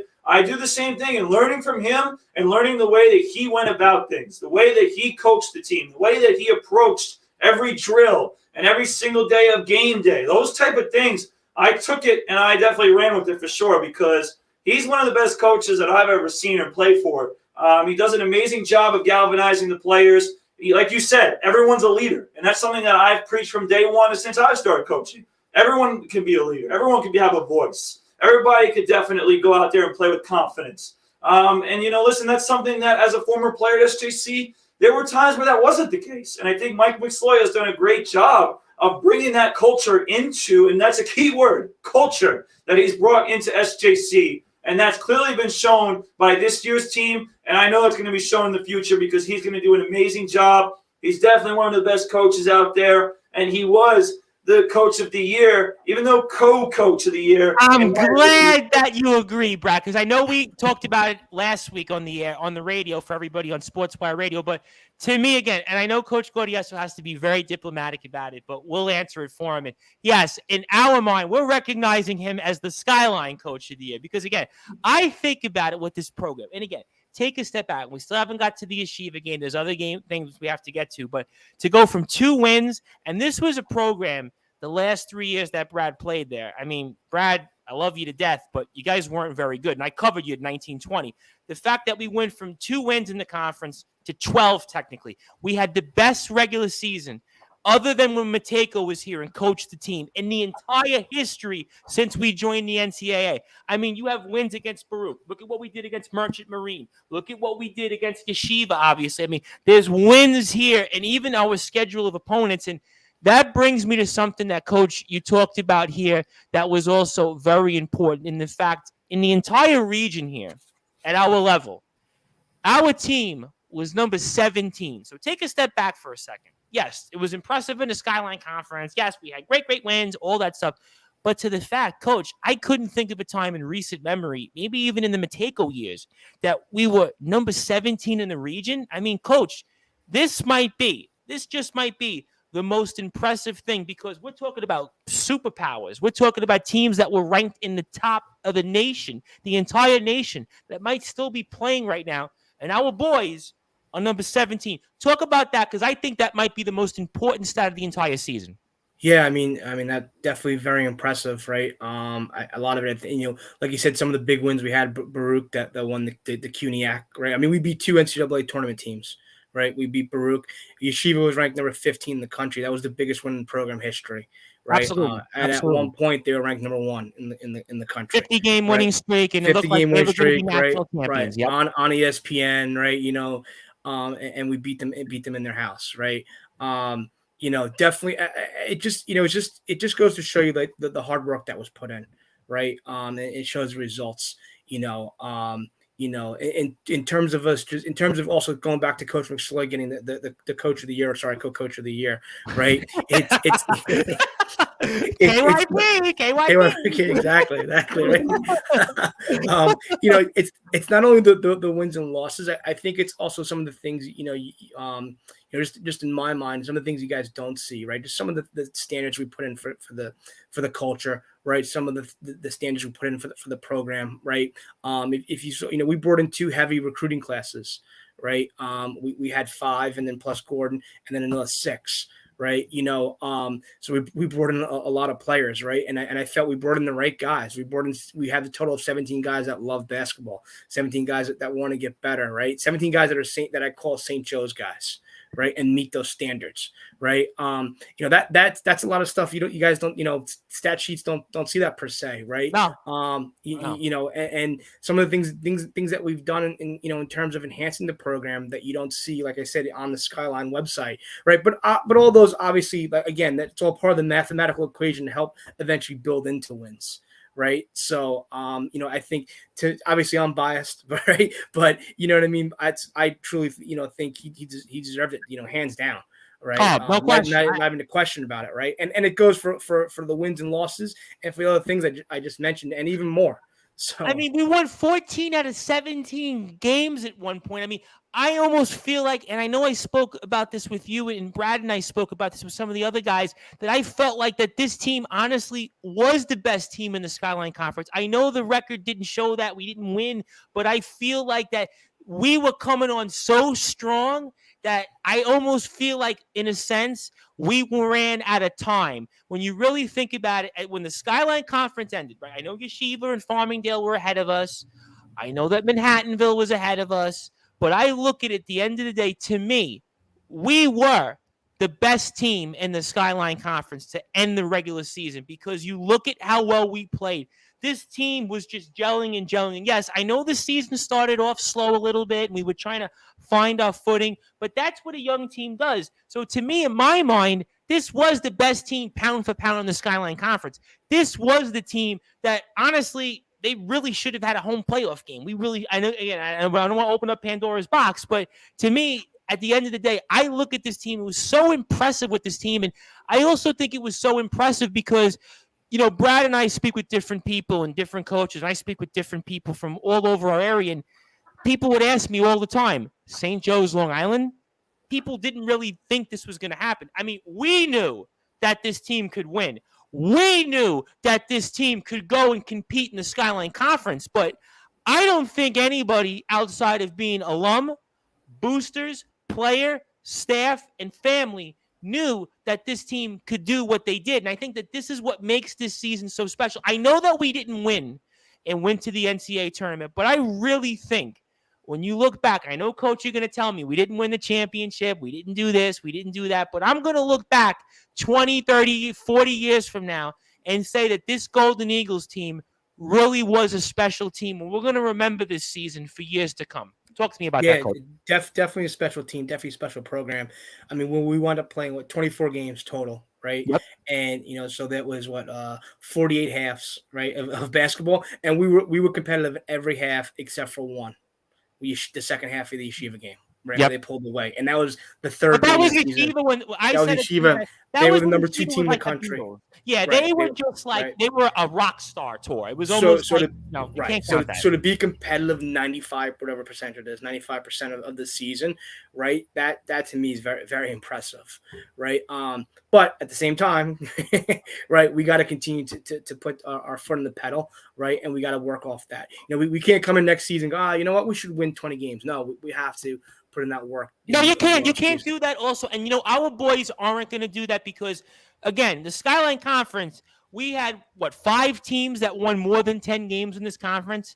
This is a good conference. And on top of that, if I'm not mistaken, Manhattanville beat Farmingdale. I mean, so in the Skyline Conference tournament, I mean, there was some upsets here for sure. I mean, Mount St. Vincent won. I mean, Skyline was very competitive, right? I mean, you'd see games where you think somebody was going to win and then someone else won. It was, I felt like it was such a strange year in that aspect. Yeah, that's what I felt. I felt the same way. Where again, you thought it was a clear-cut winner and there wasn't. So there was a lot of teams here in the Skyline Conference. It's fun. Yeah. It's fun conference, right? Because it's so competitive, right? There's not like one clear-cut winner that was 16-0, right? You know what I mean? It made it fun. No, absolutely. No question about it. And we're talking all things related here to our SJC Long Island Golden Eagles men's basketball team. It's having about 25 minutes or so here. And, of course, if you like what you hear from the team, you have to give them a follow on Twitter, SJC_MBB. Also, Instagram, SJCMBB. Also, Coach Gaudioso, please give him a follow at Jason Gaudioso. Michael McSloy, please give him a follow. Michael McSloy. Billy Heenan, Bills42, please give him a follow. And, of course, the brute force Brad Weiss, make sure you give him a follow. BWeiss20 on Instagram. Snapchat, I think, as well. Brad Weiss on Snapchat, or Bradley Weiss on Facebook. Also, Brad Weiss20 on Twitter as well, because if you like what you hear from us, just go to the social medias of the SJC Long Island Golden Eagles. And, of course, it's players and alum like the Brute Force. And I am the host of the Sports Report and the station manager here of Sportzwire Radio, the Reverend Tom Bryce. And I cannot stress enough how I want to thank the entire team. Also, before we get into the Yeshiva game, I want to thank some of the guys that were reserves on the team that have supported us, like Tom Bell. Can never not thank enough Tom Bell for following us on Instagram. I'm always speaking with Tom Bell. Nick Nemekis, who I think might have been just a little bit of a better player at Plainville than the Brute Force Brad Weiss. So I'm taking Matt Hurt's opinion on this one. I'm going with my boy Nick Nemekis. Rashard Lawson. Rashard Lawson's going to have a big summer. I was speaking with Rashard here in the last couple of weeks, and he's ready to go. He's ready to work, and I got a good feeling about him. Basir Hoyt, who we know is going to come back here and have a huge season. Timmy Hurt. Can never not forget about Timmy Hurt. Again, Timmy was a very, very important player to this team. Ryan McNeely. Ryan, to me, we're going to get to Ryan in a second. Such a clutch player. And, of course, our seniors, Kevin O'Halloran, Gordon, we're going to get to. So a lot of players I want to acknowledge and recognize, because I know they're going to be listening and watching.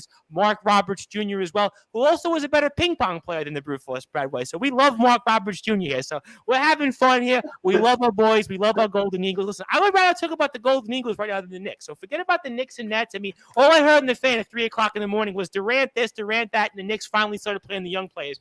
I'd rather much talk more about our SJC around Golden Eagles men's basketball team. And that brings me to the game that Coach Gaudioso and I think we've all acknowledged as the greatest game in the program's history, the biggest win in the program's history. Max Stern Athletic Center, number 15 ranked Yeshiva. Yeshiva, obviously a powerhouse. You think about Ryan Terrell, you think about Jordan Armstrong, all those great players. Lifer, of course, who the Brute Force played against. I mean, it is a who's who of players. And it was a Saturday night game, and we played before that, I believe, against Farmingdale on a Wednesday night, and we didn't know what to expect. But this was a game here. You're going to look back. To me, this was bigger than winning the Skyline Conference. I know guys are going to kill me for this, but this was a win that you can go 50 years from now and tell your parents, you can tell your kids, your grandkids, anybody else here. And we'll get to Brad in a second, but Coach, you've got to talk to you because you were the one that was there at the Max Stern Athletic Center. And this was just a game. You guys kept hanging around. And then that second half, right around the mid-mark of the second half, all of a sudden things started turning, and it was just like a bomb cyclone, no pun intended. I mean, you have to talk about this win because this was arguably, again, one of the greatest wins we've ever had, and it still very well may be the greatest win we're ever going to have. Talk to me about that win against Yeshiva. Yeah, I mean, it was the biggest one, I think, for school history, in terms, ranked opponents, right? I think the key for that game is we went in with, we thought about it all week as a coaching staff, right, with a specific game plan. And obviously we executed that game plan. And I think the game plan we executed obviously worked, right? Worked for a reason, right? We saw some teams after us do something similar, right? And I think that was the key. But I also think, though, most importantly, though, as well, is that every guy brought it that night, right? You say there was nobody. There was I don't even remember anybody like having a bad play, right? We just were constantly going, right? And I thought that was huge. I mean, Yeshiva was a great program. I mean, playing the Max Stern Center is awesome. I mean, they had such a huge following, as you guys know. It was 4,500 people watching the stream Friday. When you guys played them, I think it was like 2,200 people. I mean, that's like... Yeah, their stream is incredible, the Max Live. They literally have like Celebrity Row there now because like I saw like Robert Kraft was at a game, who's the owner of the Patriots. Yep. Amari Stoudemire was there. Ernest Cantor was there. Like it's their following is incredible. So like hats off to them for what they've done with that program. I mean, we might be a little bigger here on Sportswire Radio, but certainly there's this big. But no, but I mean, like it was fun, obviously, right? Who doesn't like to win, right? But I'll say this too, when the game ended, I'm sure Mike Sweetney is an assistant coach. Oh, sure. I think right? I was on the train once with Mike Sweetney after a John Jay game. I'm almost certain of it. I think I was on the one train once, and I don't know why I didn't follow up with it. So that's a side point. But as soon as the game ended, he came up to me, came up to Billy, congratulated us. So did Ryan, and so did Gabe. So just the class and the sportsmanship that they show there is incredible. It's just it was a great game, and I think the guys they executed the game plan well. And like you said, I couldn't be happier for them. Like you said, it's gonna be something they remember. Especially the seniors. Someone like Gordon hit 3 threes. Oh, Gordon, to me, I mean, he was just so big down the stretch. He had free throws for us. He made big plays. 3 threes. Defensively. And to be honest with you, him and I, we worked all week on his shot and on the mechanics on his shot, and we tweaked up little things, right? And he really wanted to just improve, and he wanted to win that game, obviously, right? And I think when he hit that 3, I think it became then 67. I think it was 67, 69. He hit that 3 was 72. Yep. 72, 67. And I was like, in my mind, like, this is over. I think it was right around a minute. I don't want to say, what was it, like 50 around a minute. Seconds or something like that? He hit that 3. And I think, his ability to do that and hit those couple of threes, I think was a huge game changer. Kind of sealed it. Obviously, there were other things, when Alex did slam dunk, and everybody. Ryan McNeely. Right? How about Ryan McNeely? Young Ryan had McNeely. Everybody had an incredible game. I mean, even the guys, that were on the bench, and Ferrafino had some big moments in the second half. I recall correct. He had some big rebounds. The big treat he gives Anthony Ferrafino. And I'll even say this too. Again, like some of the things people don't see behind the scenes. The practice the day before. We were simulating what they do, right?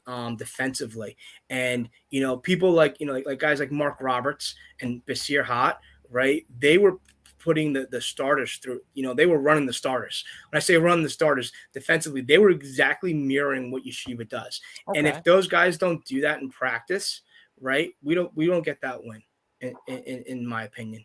Right. In our opinion, as a coaching staff. Right. So I think, you don't see that on the stat sheet. Right. But, them working really hard and them doing what they did the practice the day before, simulating that. And so this way we get comfortable for game day, making game day that much easier. That's, to me, is huge.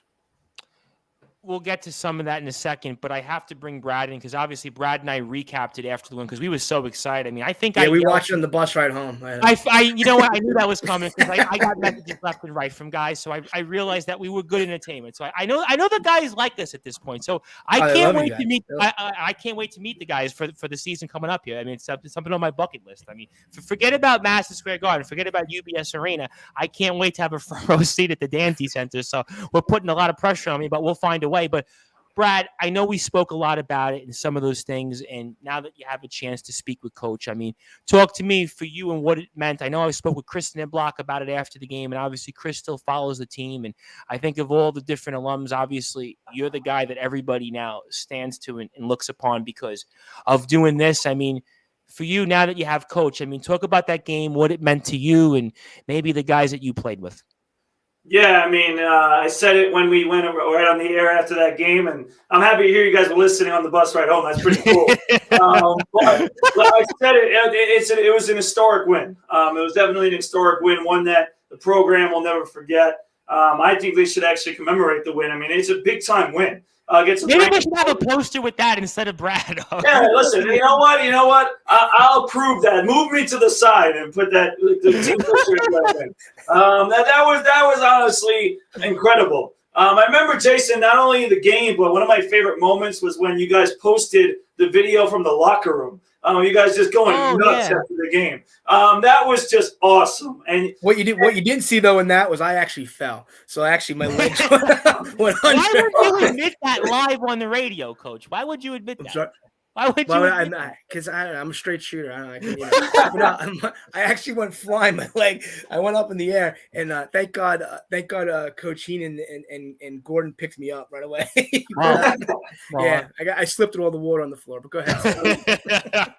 Oh, well, yeah, listen, either way, it was just a great moment. And listen, all that excitement obviously came from the win, but you talked about the preparation. That's just an amazing point.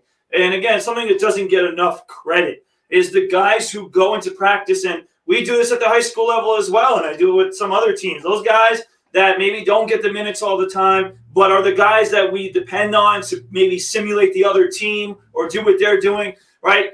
They have a very tough role. Like we just did it for a full week. We had the Baldwin practice squad, and we had our team that plays, and I was the guy running the Baldwin team, and I was saying, listen, we got to run this play, this play, this play. Like, it's very hard to be that guy, like to have to memorize all of it, to have to, go and execute that while you have your own system you got to worry about. It's not easy, but it makes all the difference in the world when you're prepared and when you're confident and you're ready to play an opponent.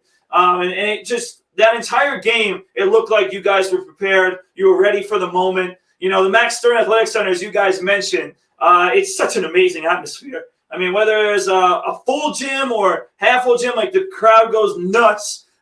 They're crazy. They love their Maccabees. And it's certainly an exciting place to play. And, it's a tough place to play, too. It's a tough place to win.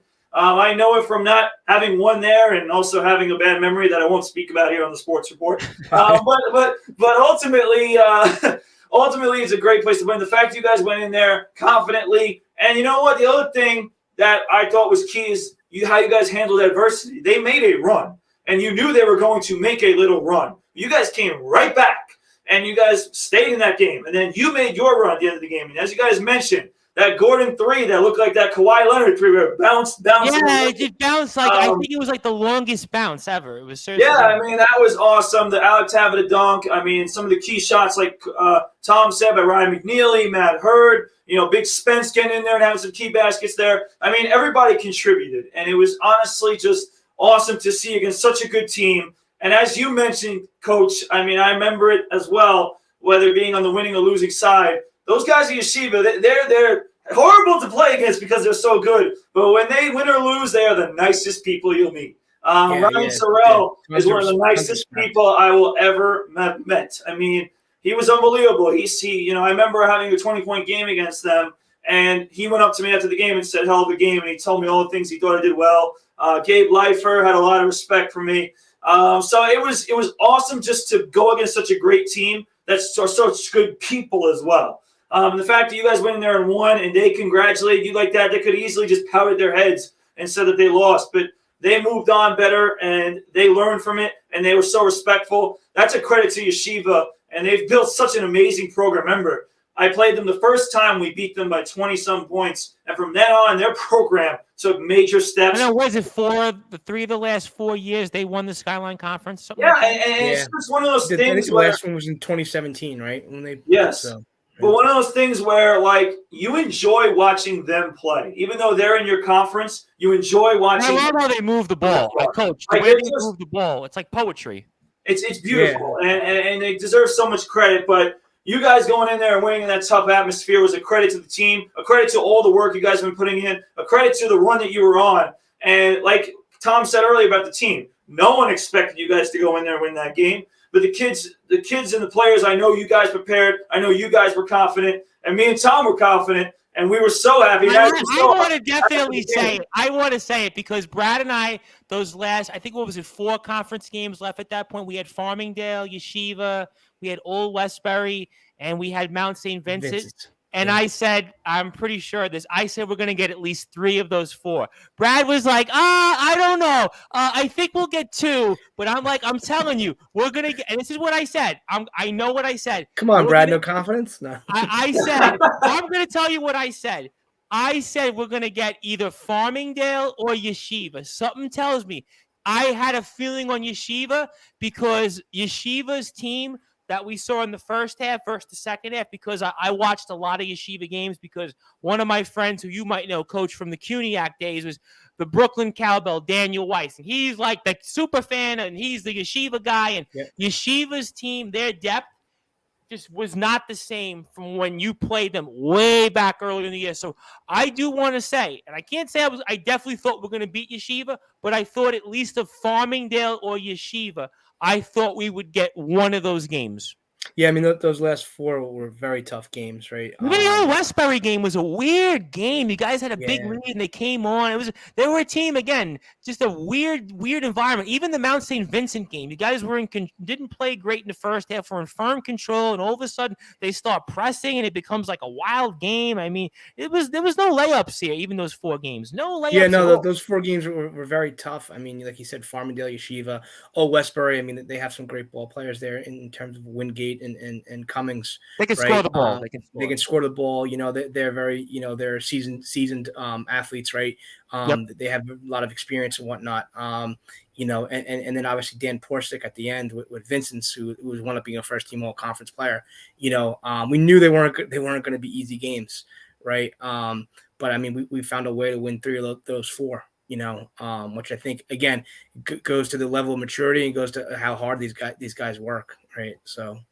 Let me ask you this question before I turn it over to Brad, and I realize we could ask you so many questions. I could ask you 3 hours worth of questions on this team, but I almost have to ask it because, again, I kind of mentioned I felt like in this sense that we ended really as the best team in the Skyline Conference. And in a lot of ways, I kind of feel like we might have ran out of time. If we played the way we did those first couple of games in the conference, I really think we could have won the conference. I mean, I'm not going to talk about the Manhattanville game in the tournament itself, but going the way you guys finished, going into the tournament, being in the postseason, did you guys feel like maybe you ran out of time? And the fact if you guys would have played like that a couple of games earlier on in the conference, it might have been us that actually could have been hosting that tournament at the Dancy Center rather than at the Max Stern Athletic Center. I mean, talk to me if that ever came across your guys' minds. Yeah, I mean, anything's possible. I think the first couple of games, like I said earlier, like it was majority of the team's first college minutes, right? Yeah. I mean, whether they were conference games or non-conference games, put us back in those games now of where we've developed to now, might be a different story, right? But I think I think you're going to see a little bit different come next season, right? I think we'll come out of the gate more. Right. I think in the beginning it was like, oh, okay, this is college basketball. This is what we need to do. Right. Right. It was an adjustment. Last year we didn't have a season, as you know. It was just practices. We were live scrimmaging. Yeah, I think we against ourselves. spoke last year, and it was like we had a couple of days worth of practices here, and then it was like, oh We my had God. 20 days of right. We had 10 practices that were just skills, and then the last 10 in April, which we got, were more live play. But that was just against ourselves, right? We weren't Right. playing against the Manhattanvilles of the world and the Farmdales of the world and whatnot, right? I think as we just continue to grow and, like I said, reps and practices, learning from our mistakes and watching film and scouts and all that stuff, we got better, right? Right. You know, if we had that same development in the beginning of the season, obviously, like I said, things might be different, right? But that's part of it, right? You know, a lot of guys were technically freshmen in their first minutes of the season, and of college rather, right? So, you know, that's kind of expected, right? But I do think they progressed and they matured pretty quickly, right? It's not like we took the whole season to do that, and it's like, oh, we only won 5 games or 6 games or 7 games, right? You know, we won 15 games, like you said earlier. So we actually matured on the court much sooner than expected. Oh, I think, listen, 15 wins. I mean, listen, I don't really know, again, outside of team support and us, that we thought that anybody would have said 15 wins St. Joe's. I mean, 10 wins, 11 wins. Okay, you know what? They're improving. Yeah. But to go from 7 to 15, I mean, this was like a really, really big deal. It certainly, I think, again, puts you guys on the map, to say the least. And Brad, I want to bring you in here because obviously we've only got so much time with Coach, and I want to turn it over to you and maybe some thoughts on our seniors, especially Kevin O'Halloran. Obviously, Gordon was also important. I know his relationship with Coach McSloy, and I do feel like Gordon was a player that was really instrumental in this team's success. Again, far above beyond what he did in terms of scoring and passing, but I think in terms of what he brought in terms of toughness, mentality, winning.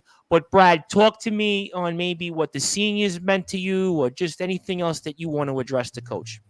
Yeah, well, I'll start with the seniors, and I'll start with Gordon specifically, who I did not get to play with, but ultimately I believe we crossed paths in a summer league, and we've also talked on the side, and obviously getting to know him this season, you can just tell. Just from, being that floor general, being that guy that has to, alleviate pressure, run offense, lead the group. We always say the leader is obviously the point guard of the offense, just initiating the offense and also being the guy who's calling out the plays.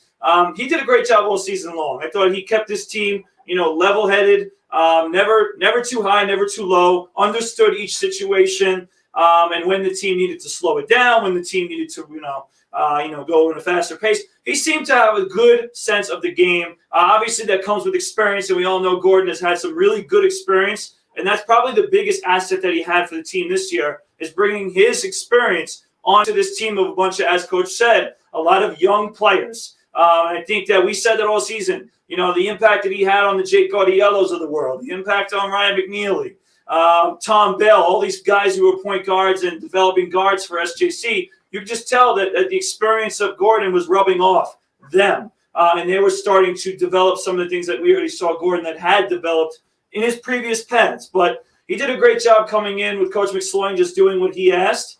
And then I got to get to the old man himself, Mr. Kevin O'Halloran.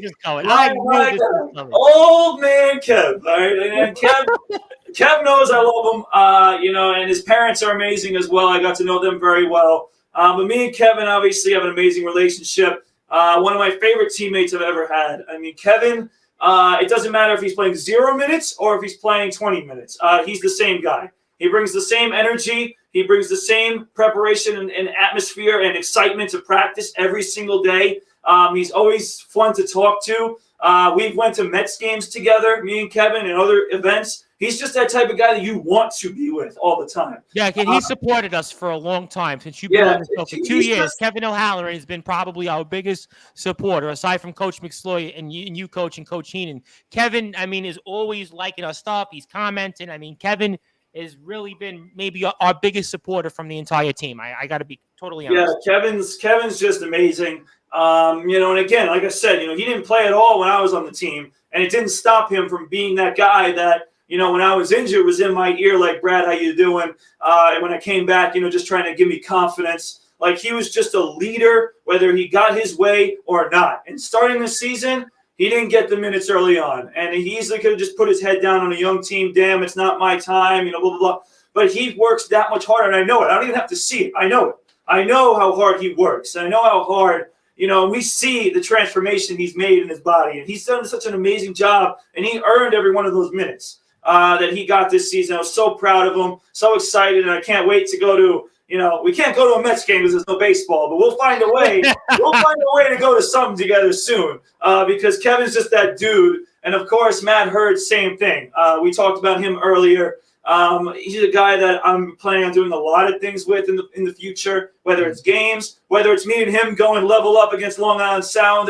We got a little rivalry brewing. All right, so it'll be that, amongst other things. Matt's also a Celtics fan and a Patriots fan. I can't stand them for that. But ultimately, we're going to do so many great things together. And that's what we talk about all the time with culture. It's not just about the 4 years that you're at college. It's also about the future. You want to be friends for life. You want to make relationships and partnerships for life. And that's what college basketball is all about. And the fact that I can say that about those two great teammates, that I'm going to be friends and best buddies with them forever, just a testament to who they are as players, who they are as people. And more importantly, and the last thing I'm going to say, Jason, I'm going to bring it over to you, is how well they perform in the classroom. They do an amazing job. And that's the one thing I want to touch on right now, because we talked about the court. We talked about off the court. But it's also the class. We could call it student athlete for a reason. You got to take care of your academics first. And this team, besides the basketball and besides all the rest of the things that we talked about, academically, they did an amazing job as a group as well. Yeah, for sure. We had a 3.4 GPA last semester, right? So definitely, like I said, take care of business off the court. And you mentioned the three seniors. Something else I'll touch upon too. On senior night, when they called them out and the parents came out, each parent came up to me, and I'm sure the other three coaches as well, and said, "Thank you for everything you've done for my son." And that to me really, really was touching. And it goes to show you the type of young, the parents, they're raising them, right? So it goes to show you the type of young men that we have part of our program. It to me, it doesn't get better than that. Excuse me. So you can't ask for anything more when it comes to that. Kevin, like you said, there were times where minutes haven't gone his way. Right. He could have put his head down and been upset, but he wasn't. He's on the sidelines cheering his teammates. Right. And when his number got called against SJC Brooklyn, if you remember, he missed. That was a wild last minute. Right? He missed that first 3-pointer. Right. He missed that first three. He came on the side, we took him out, and I pulled him aside and I said, "Listen, it's not over yet." Okay. And I think we were down 8 with a little less than a minute left. I think it was 8. Right. And he wound up scoring 11 points or whatever it was, right? Total. So and he won us the game at the end. So, again, something else you can't coach or teach, right? He keeps his head in it and we get that win. That to me that's a big win. Coach Giss had Coach Jamel Giss, not Justin Giss, obviously. Coach Jamel Giss said he was watching the game from the stands and he couldn't believe that game. Right? Yeah, exactly. That means you really can't believe that game. Yeah, and Matt, I know I touched upon Matt, but he exemplifies everything we want in a St. Joe's student athlete, right? He's the prime example. And one of the hardest working guys I've ever coached. Gordon. He's done so much more than I could ever expect, and I know I only got to know him or coach him for a year or really technically 2, but I wish I had more time with him. You know what I mean? Because again, with his leadership, with his attitude, his constant energy every day to practice, his constant energy, at games, was incredible. I just wish I had more time with him, but unfortunately that's, I don't, but I was grateful for the time I did have with him. Yeah, I to me, what Gordon really stood most, and I want to congratulate him on his career, and he's been a big supporter, and I speak with Gordon all the time, and I really want to address this because to me, I would watch him and his mannerisms. He was fiery. It almost, in a sense, it reminded me what my father used to always say about the Mets in '86 with a guy, Ray Knight. He'd always say, "Oh, Ray Knight." He'd always talk about Ray Knight. In a lot of ways, Ray Knight was much more important than his stats, and yes, he was, World Series MVP, yada, yada, yada, but it was more what he brought to the team in terms of morale and leadership and talking to guys, and just you'd watch his mannerisms. You'd want to watch Gordon. He went above and beyond what he did in terms of scoring and free throw shooting. And I did feel like on the record, when Gordon was at the free throw line, we will win. I think I said to Brad at least on 4 different occasions when Gordon was at the line and late in spots, we win. Other players, I don't know if I could have said the same, but with Gordon, I was so confident. So I really want to congratulate him on the career that he's had. And Kevin O'Halloran, again, Kevin has been one of our biggest supporters pretty much since Brad's been with us day one. We're talking about over 2 years now. And again, we're going to really miss Kevin because he really was a guy, again, he really turned his career around. He turned his health around. I mean, this was a guy that really, to me, was the example of what you want here. And Matt Hurt, listen, I don't want to close the door fully yet on Matt Hurt. So I want to say I don't want to tip my hand on Matt Hurt. And certainly I do want to congratulate him. And I will say one thing on Kevin, though, very quickly, so the Brute Force is back with us. The collective age for this team and the entire program definitely went down several years because Kevin is graduating. You guys are horrible.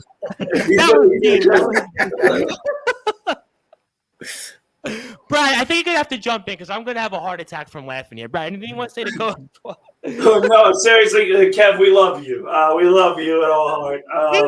He's gonna beat me up one of these days. I just know it. So, Brad, ask Coach something so I can compose myself. Well, Jace, we talked about the academics. We talked about the guys that obviously played a big role in this year's team.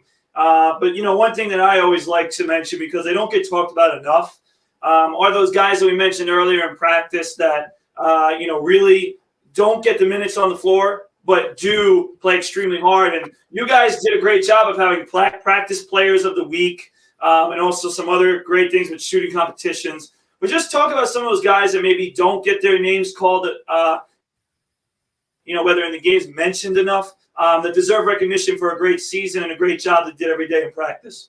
Yeah, I mean, I touched upon Basir and Mark before, right? Mark works extremely hard, so does Basir, and they bring in every practice, in trying to get others, prepared for the game. And like I said, it's almost like an unsung hero, in that sense, right? And like I said, stat sheets don't see that, and show that, but as coaches, we recognize that, right? And that's incredible, right? Some of the other guys you mentioned, Rashad, right? Rashad had an ankle injury, right around the holidays, yep. Right? But his rehab come back, and I feel really bad for him. Felt bad for him at that point because he was really starting to get into his groove in practice, right? His flow was starting to come along, and him adjusting from the high school level to the college level.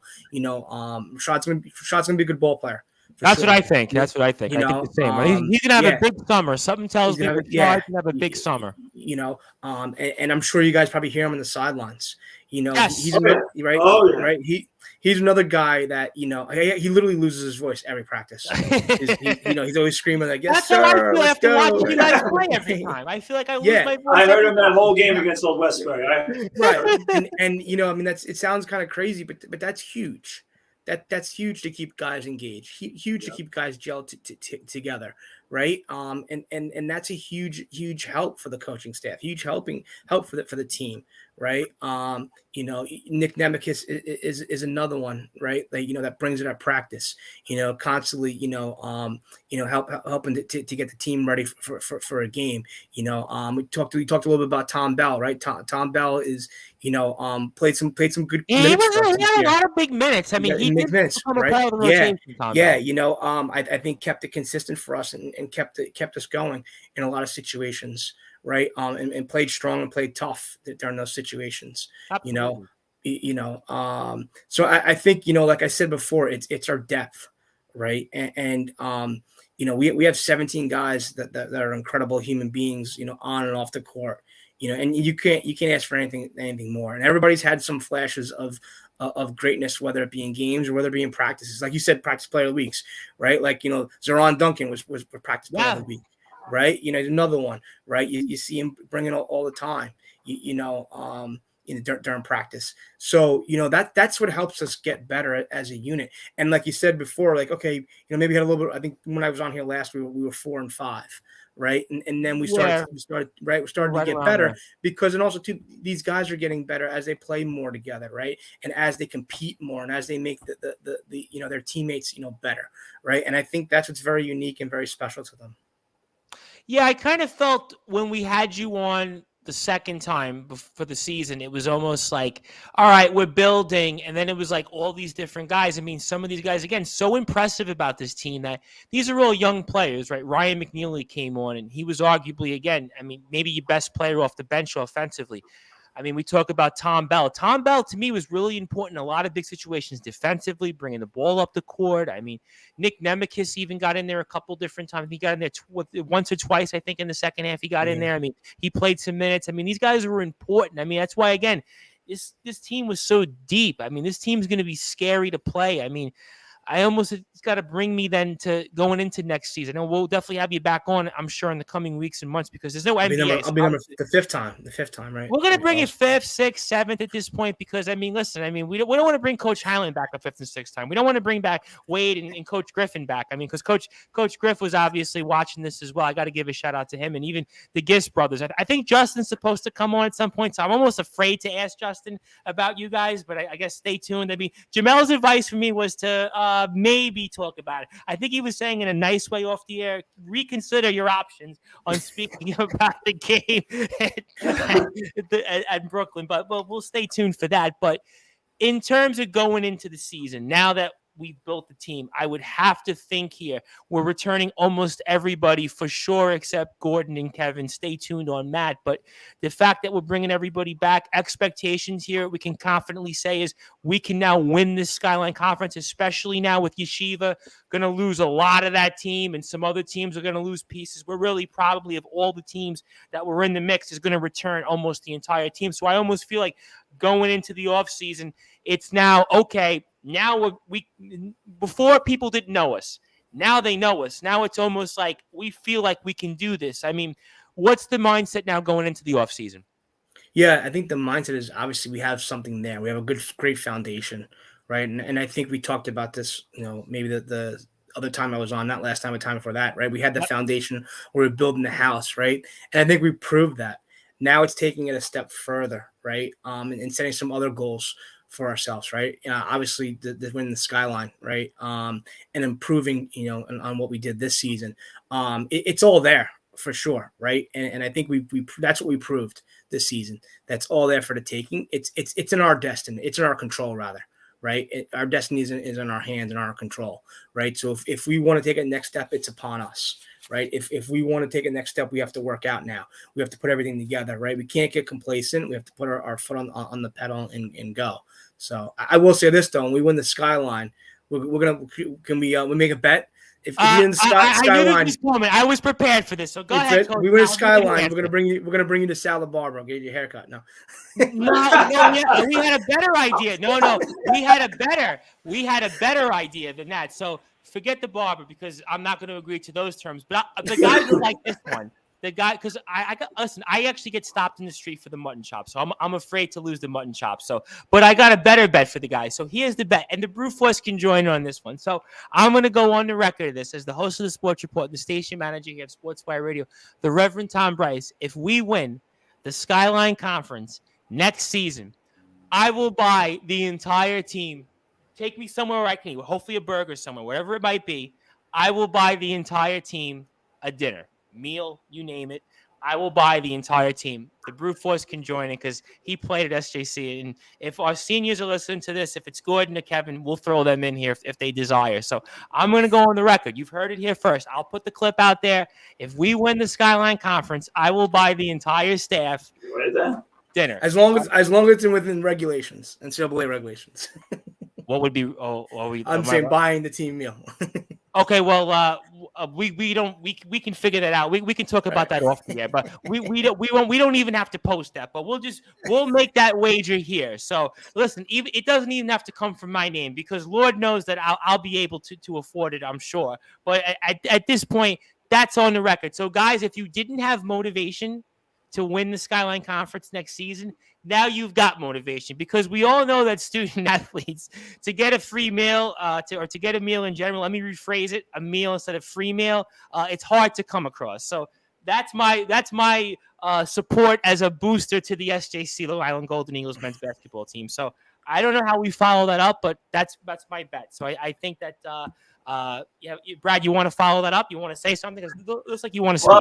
Well, first of all, that was awesome. You give a shout out to my barber, Sal the barber, of course. Sal's a big fan of that us. That was pretty awesome, but we all knew Tom wasn't going for that. But ultimately, listen, that would be pretty awesome. Isn't that a better bet, though? But isn't that not a better bet? I mean, listen, haircut. No, it is. But listen, at the same time, Tom, you might want to start, saving some money now because I really do, and I'm very confident, Jason, with the team, with the way that we're looking, and obviously the coaching. You do realize I manage the radio station. So clearly, there's really, the sky's definitely the limit for this team. I'm really excited to see it because I think this team has a really good shot at it. And I'm looking forward to not only seeing the guys we have now, but also, listen, I saw you, Jason. I saw you at the Valley Stream North game against Garden City. I saw you guys out recruiting. I already hear that you guys have begun that process. So quickly, just talk about, the recruiting now and how that's going. You don't have to say specific names or anything like that. Yeah, don't give away the strategy. Don't tell anybody. Yeah. How is that going, and what's the plan for that going forward when it comes to recruiting going on to the summer? Yeah, I mean, obviously, you said it before, we're at everything, right? We're a commuter school, right? So we commute within the we recruit rather in the 35-mile radius, right? So we have to be at everything. So constantly looking for who wants to be a member of our program, right?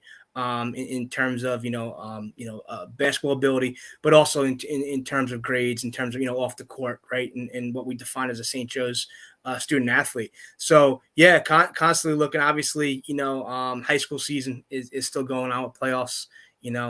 Brad, first I got to congratulate you because I think you guys did awesome. So congratulations, keep it up, please. Because I think you did incredible your first year, and I think I told you this when we played Level Up Lightning, right? Just like sky's the limit for you. So that's first and foremost, But yeah, no, that's part of our gig. That's part of our job, and to be honest with you, that's probably the biggest piece of our job, right? Is recruiting, because if we don't have the right guys, then none of this happens. Right. I mean, obviously we drop the plays and the sets and do that stuff, but it's really the guys that do it. Right. And they're the ones that help us, the program, succeed. Right. So we're just looking to see, who's going to be in our next class. So obviously we try to get to as many high school games, AAU games, workouts, whatever. Right. And we have 4 different coaches. So we will always, divide and conquer, and try to get to as many touch points as possible. Right. Because that's the name, I call recruiting a contact sport, right? Because it's, what I mean? It's many names and people you can get in touch with. Right. And that's what you need to do. You need to, because you win with players, you win with people. Right. And I think that's the necessity. So for the program.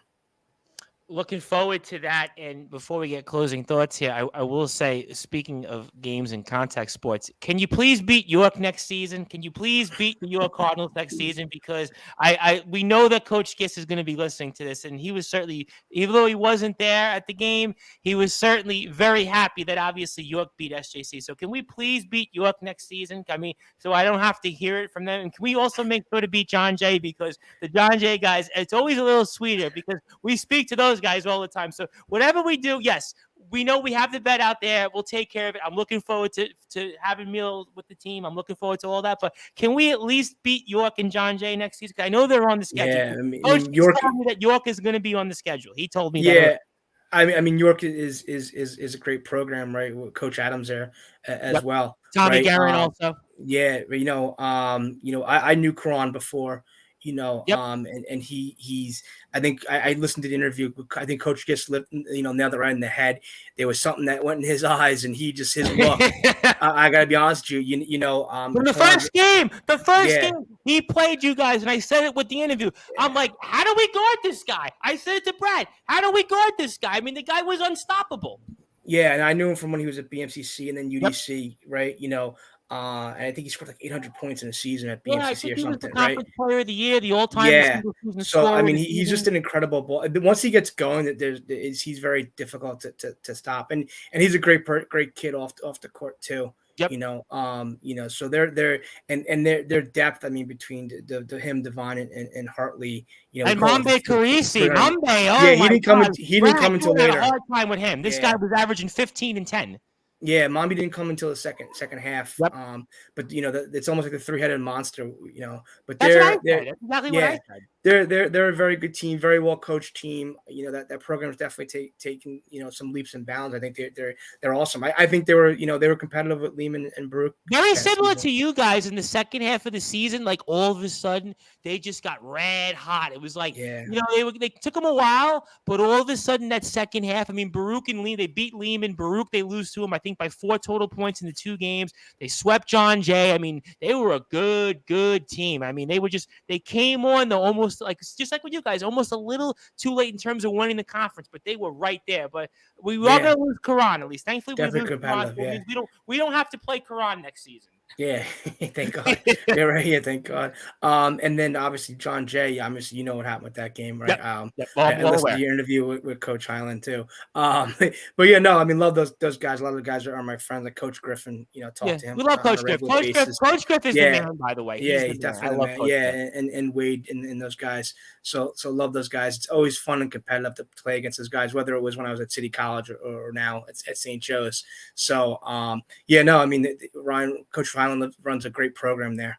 He's done a phenomenal. I see so much, and I say this all the time. And before I get to Brad here, and I want to promote 1 or 2 things you're doing, Coach, before we go to get out of here, is that I see McSloy and Highland almost like so many similarities between Coach Highland, what he did at John Jay, and what Coach McSloy is doing in building an identity, building a culture. That's exactly what Coach Highland did from the ground up. He's obviously, thankfully, Coach McSloy did it in a lot quicker time. But the fact of the matter is that I see so many similarities there in terms of building a staff and a team and an identity and a style of play. And I think that's why we're in the right direction here. But before I turn it over to Brad and we get closing thoughts, Coach, what are you working on now that new offseason? And we have some different stuff that we're working on. I wanted to promote that for you. And I know that there's some things that you're doing right now in terms of coaching, because coaching isn't stopping. And talk to me about some of those things that you're working on. Yeah, I mean, for me as a coach is trying to always look for new ideas, trying to always improve, right? So this being on podcasts like this is great. Listening to podcasts, talking to other coaches at different levels, always trying to get their mindset on different things. I feel there's not always just one way of looking at things. I like to look at different things. So may attend we'll attend the Final Four this year. In New Orleans for the coaches convention. We'll look to work some camps over the summer as well, and just networking in terms of just getting ideas, because I feel like when you're building a program, it's always good to get different perspective on things, right? And me as a coach, I always want to improve and I always want to take it to the next level. So I think that's huge. Could be huge for our program. So I think just going to continue to grow for me. On the court is really what I'm working on. Well, I think I got a very good feeling that you're going to do that. Something tells me you're going to be networking in some really, really important places, and who knows, maybe even, I don't know, Villanova one day. I mean, I don't know. I mean, something tells me it wouldn't surprise me. I don't know. I don't want to give it away. I don't want to give the store away, but something tells me I could certainly see it. I mean, listen, Coach McSloy is going to hear this, and he's going to go, "What did Tom say yet again? What did Tom say?" So, I mean, but all kidding aside here, we definitely see bigger things here. But before we get closing thoughts, Brad, I want to turn it over to you. If there's anything that you want to say, whether it's to coach, to the team, anything that you want to address on behalf of your team at Plainview, anything else that's on your mind before we get closing thoughts, before I get a thought from Coach or so before we get out of here. Yeah, absolutely. So I definitely want to take this time, especially since Jason just very nicely congratulated me on a great season. I want to congratulate our boys basketball varsity team at Plainview Bethpage JFK High School for an absolutely amazing first season for me. I mean, this group that we had this year was not expected to do a lot. We were hoping to make the playoffs. We had one great player in Dylan Banner. We had a bunch of other guys who needed reps and needed to get better, and they just worked so hard. One of the hardest working groups I've ever seen come through Plainview every single day, for Coach Harris, for Coach Bernardo, for myself, who was in almost every single practice. They did an amazing job all year long, and they compounded many, many records. 15-4 in the regular season is the best record in Plainview history. It was the first time we made the county championship as a program. We upset the number, I think they were ranked 7th at the time. Syosset, who was 20-0, and everybody thought we had no chance against. But the only people that thought we had a chance was ourselves. And listen, we worked so hard every single game, every single day, and these guys just continue to take the lead and had an amazing season that I'll certainly never forget. And I mean, just the kids themselves too are just awesome. So I want to give a shout out to Coach Harris, Coach Bernardo, who did an amazing job on the varsity level. I want to thank them personally because I played for both of them when I was at Plainview for bringing me back as the JV head coach. And my JV guys, as I talked about, had an amazing season themselves. 1-5 to start. Could have easily just put their heads down, gave up on my first-year coaching staff. I know, we were almost going, what was it going to be? Your first win before, like, the Jets' next win? What was it? The Jets' next win? There was something there. Yeah, and listen. It reminded me of your fantasy football team 2 years ago. It was the same thing almost. Yeah.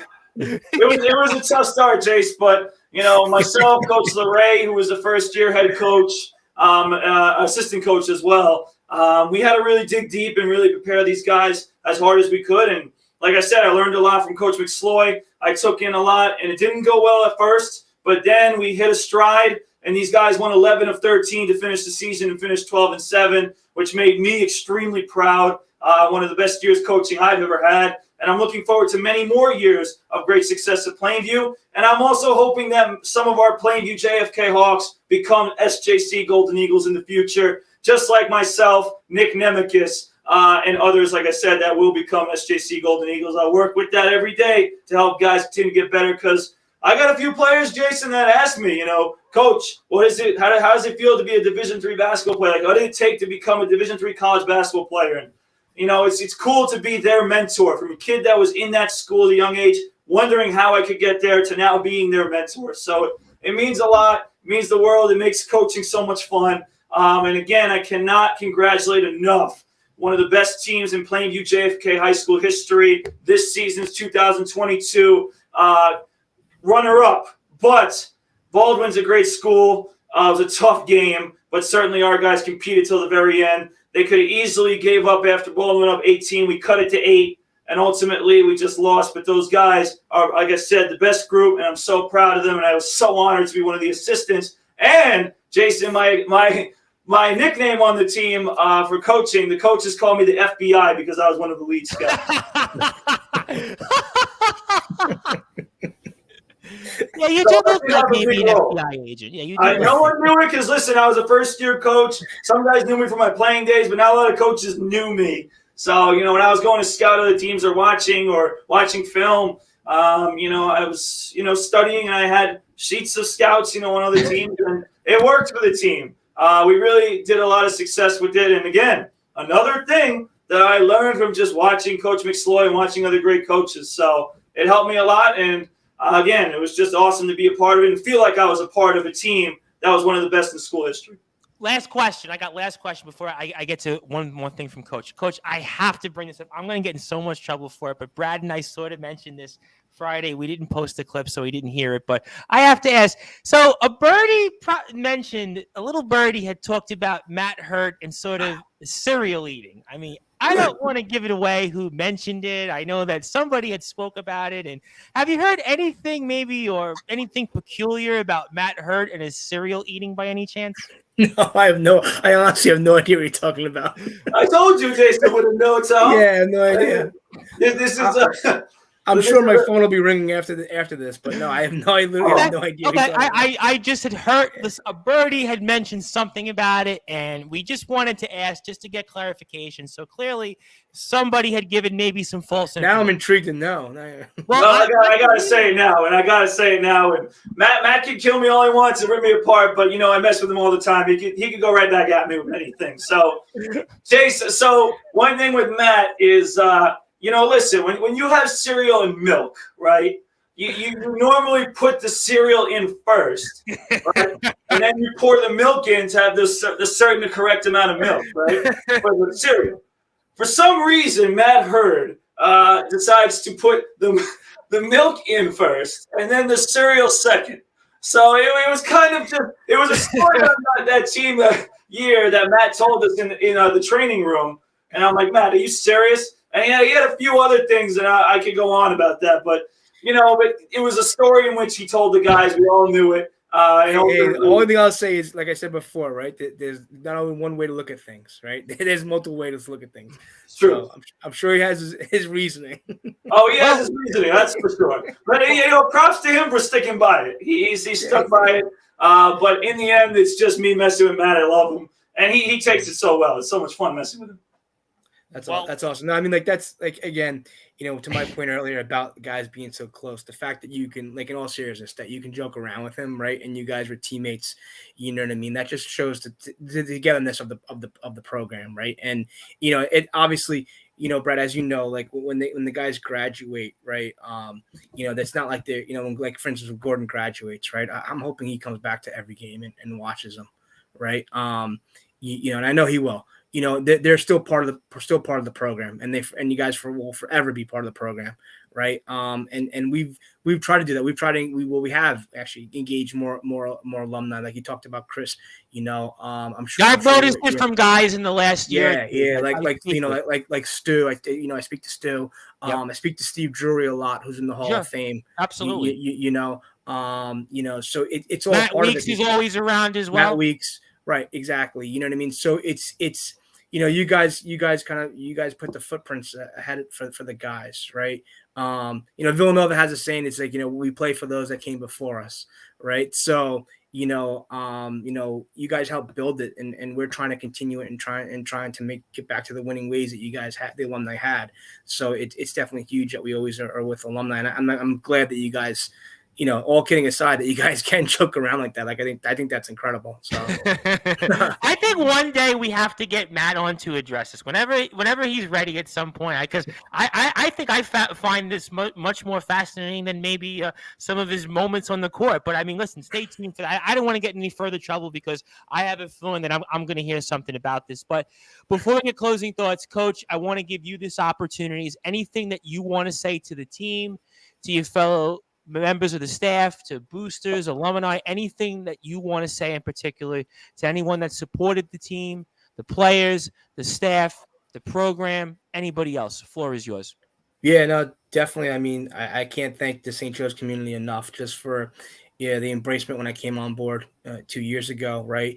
And just the continued support. Like I talked about the administration with the athletic director, our athletic trainers, all of our athletic staff. Without their support, none of this happens, right? And when you have that makes our jobs as coaches 10 times easier, right? Obviously incredibly proud of our guys, right? I think the world of them and always will.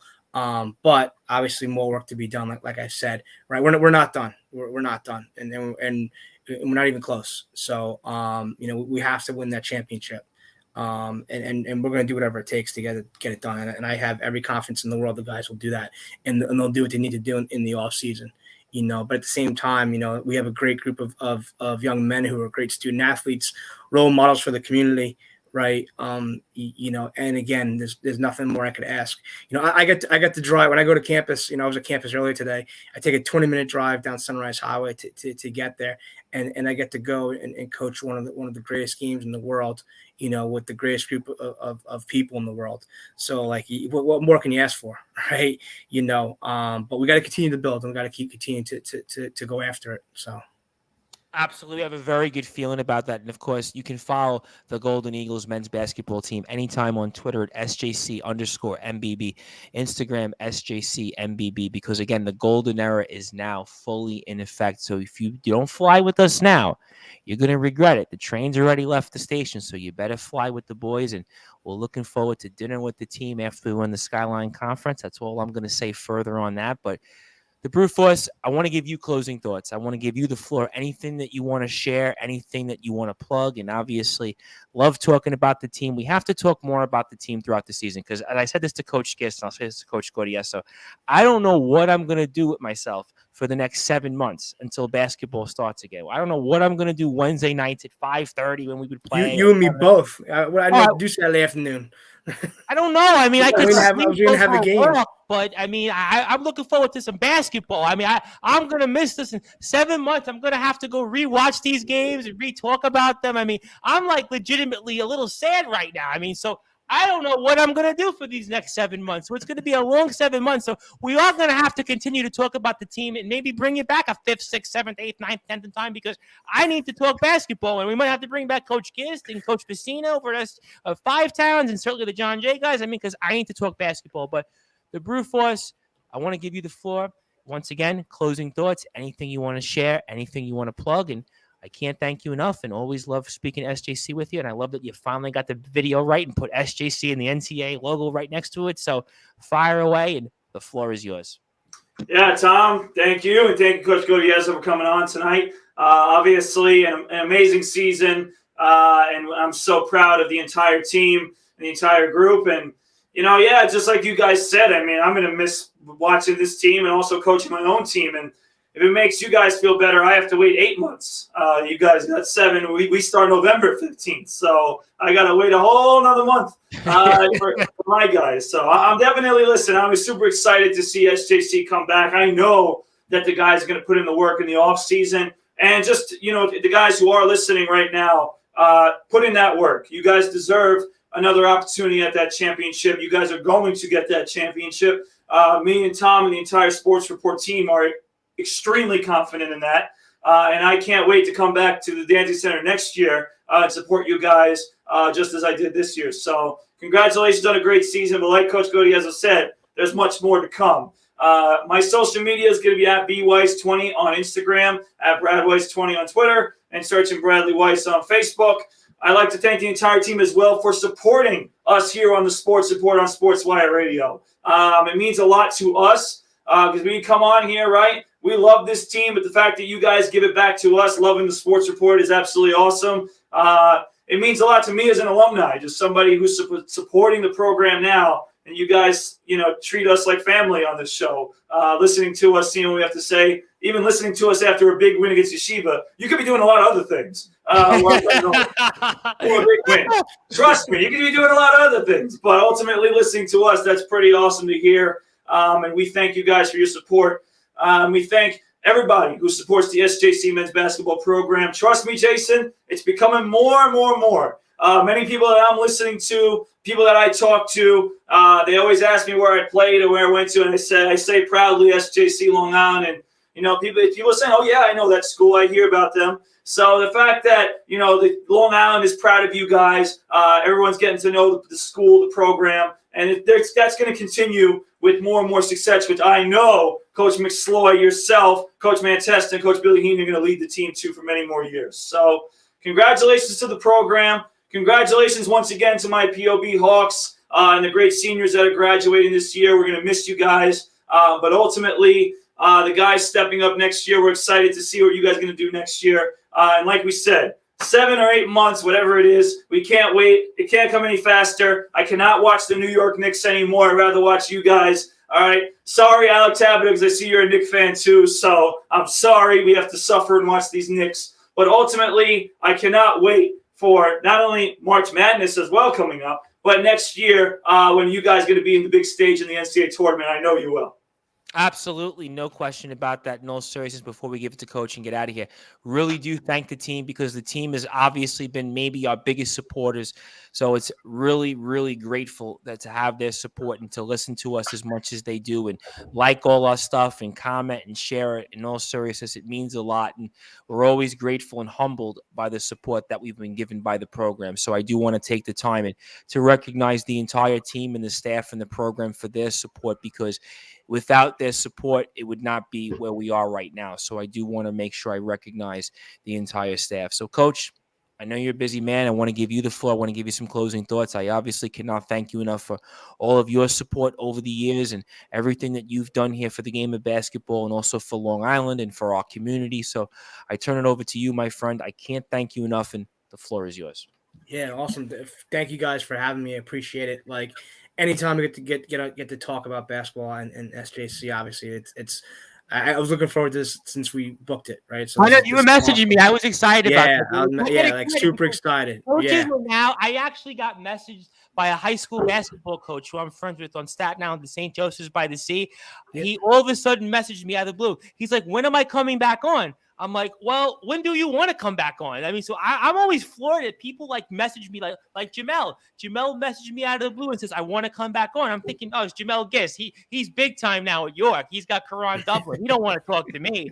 And same with Ryan. Ryan goes, I want to come back on. So I'm always amazed that people like yourself and everybody else, Coach Vicina as well at 5 times. I mean, Coach Vicina is probably one of my biggest supporters, and he's probably one of my closest friends. I speak with him like as much as you. I mean, I'm just floored at like people want to come on and speak with myself and Brad. I really am. Yeah, I think everybody appreciates the promotion you guys do. And like I think I said, this is my 4th time? Yeah, 4 times ago, right? Like, it's just in terms of what you guys do in terms of sports and local coverage, right? Yep. So I think it's great. And obviously the reciprocal, I can't thank you guys enough for it, right? And I know the guys love it and the guys appreciate it, right? They listen to your content and like it for a reason because they think it's awesome. So thank you guys and appreciate this.